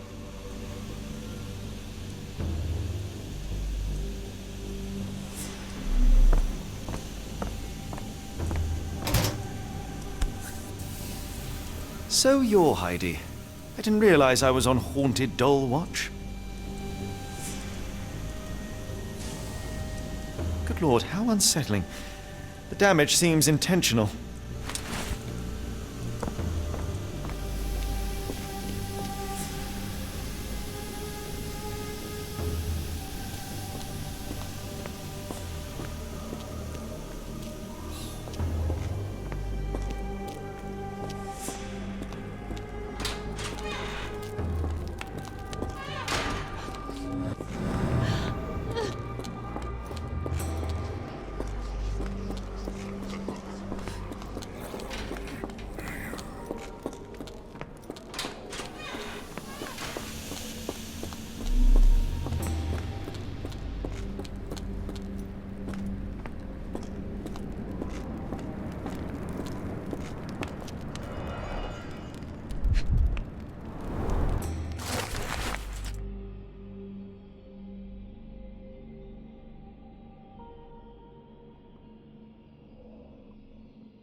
So this is how they kept the prisoners docile and harmless.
An Orthodox reliquary commonly found in Eastern Europe, now in a cell halfway up the Alps.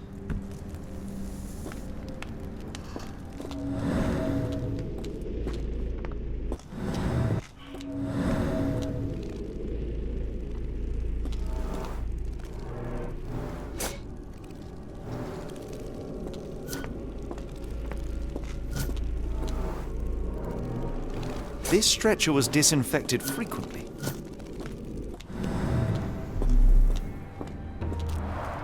The stamp on this crate confirms it came from America. That's quite a distance to travel. These are the same crates we found in London. I should take a closer look.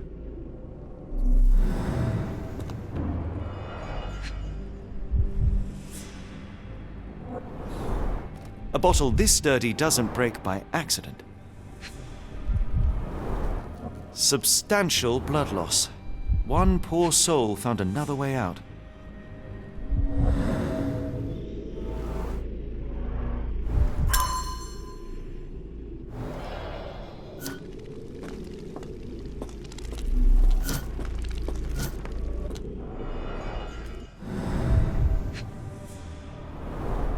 I doubt that one could survive such a journey with this little water.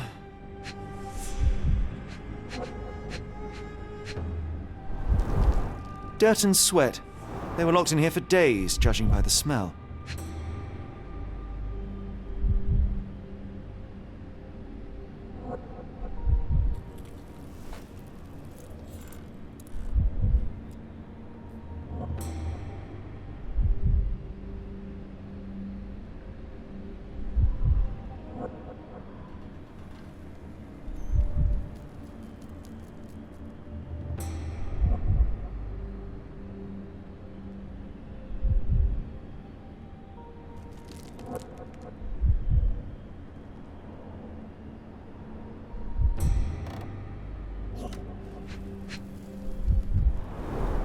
The kidnappers even provided airflow. How generous.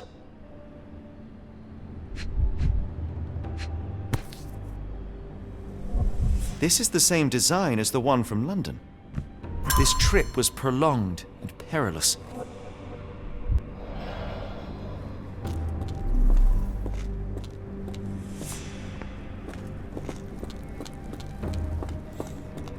The doors can be opened for deliveries.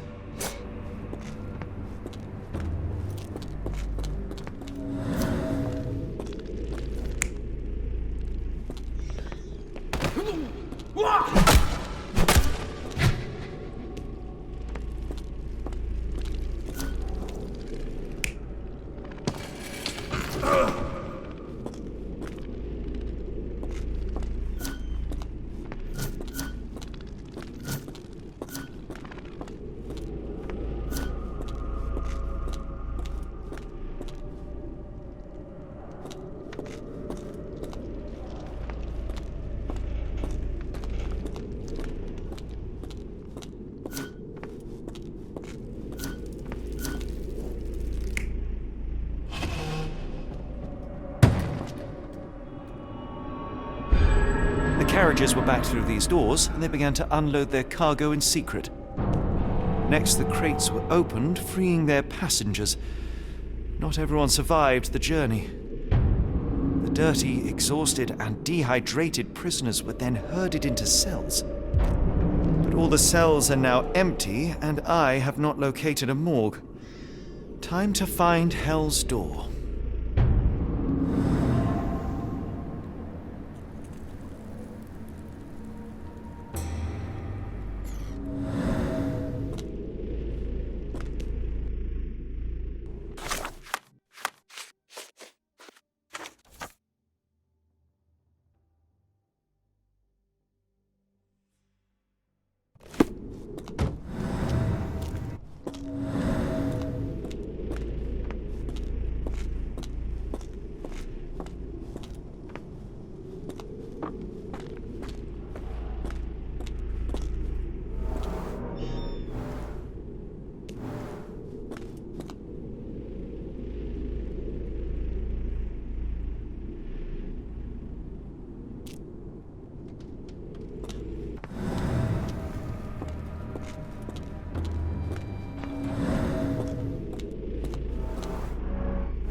Scratches.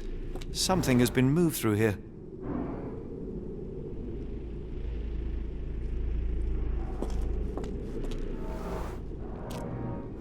This seems to be a locking mechanism.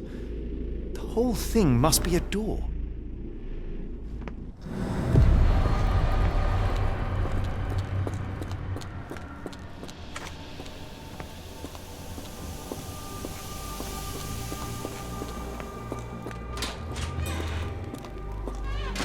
I will make them pay for what they did to Heidi.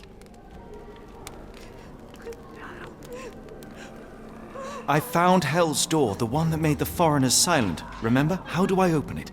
You want to enter Hell's Door? I can't tell you. It was Heidi who knew. I can't talk. Now listen here. Only Heidi knew the answer. But she's gone. Gone. Gone! I believe I have found your friend. Heidi! Oh, poor girl. What did they do to you? Shh. It's all right now. Everything will be all right. Please, Gerda, now I have found Heidi, I need some help from you in return. Shh, Heidi. We should thank the man, don't you think? Have you ever met Professor Becker? I remember him. He was in charge here before that witch Gygax. But I haven't heard his voice for a long time. Too bad. He was nice. Professor Gygax seems to rule this facility with an iron fist. Do you know anything about her?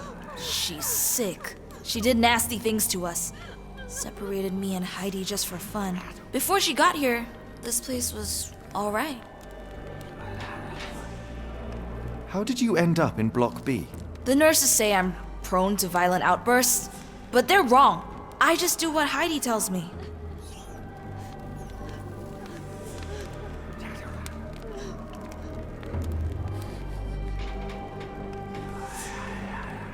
Tell me all you know about those funny-talking people. We'd hear their screams. The guards would take them down the corridor behind you and they'd disappear, and the screams would stop. I found Hell's Door, the one that made the foreigners silent, remember? How do I open it? Gerda, please, I cannot get inside. You have to tell me how to open it. How can you speak to me like nothing's wrong? Can't you hear Heidi crying? Look at her! Look! She's suffering. I can't even hear my thoughts over her screams. Poor Heidi. We will fix you. I promise. We will fix you! I shall leave you two to get reacquainted.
Will this help fix your friend? Give it to me. How is she feeling? Everything will be all right, Heidi. Everything. Gerda, I have a couple of questions. Yes, Shut your dirty little mouth, Gerda. You've said enough already. She won't speak no more. Now it's only Heidi. You helped me, and I didn't cut out your eyes. So we're even. Now go!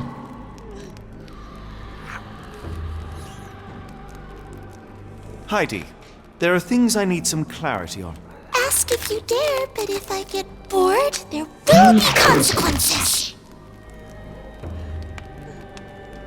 I found Hell's Door, but it's locked. Is there a way to get in? Hell's Door? Never heard of it. That's not true. You, Gerda, told me that Hell's Door makes people silent forever. And you believe that snotty little girl? I'll personally ensure that she never dares to speak again! Professor Gygax hurt you repeatedly, scarred your body and mind. You are not protecting Hell's Door. You are simply afraid of the consequences were I to enter. I could tap your teeth out with a hammer until you choked on the blood in bits. You could. But then you would live the rest of your life in fear of Professor Gygax. I can make that feeling go away. How? I can stop her. But the key, Heidi, the key to Hell's Door is critical to stopping Professor Gygax. And I think you know where it is. Tell him! But you said... And now I say tell him! The professor... She has a special key. Keeps it close and only brings it down when new people go through. Behind those closed doors, those people start to sing. Oh, they sing in so much pain. Gygax. Of course. Thank you, Gerda. Heidi. I must leave. Leave? You joke. Nobody leaves the Edelweiss. Now you will be with us forever!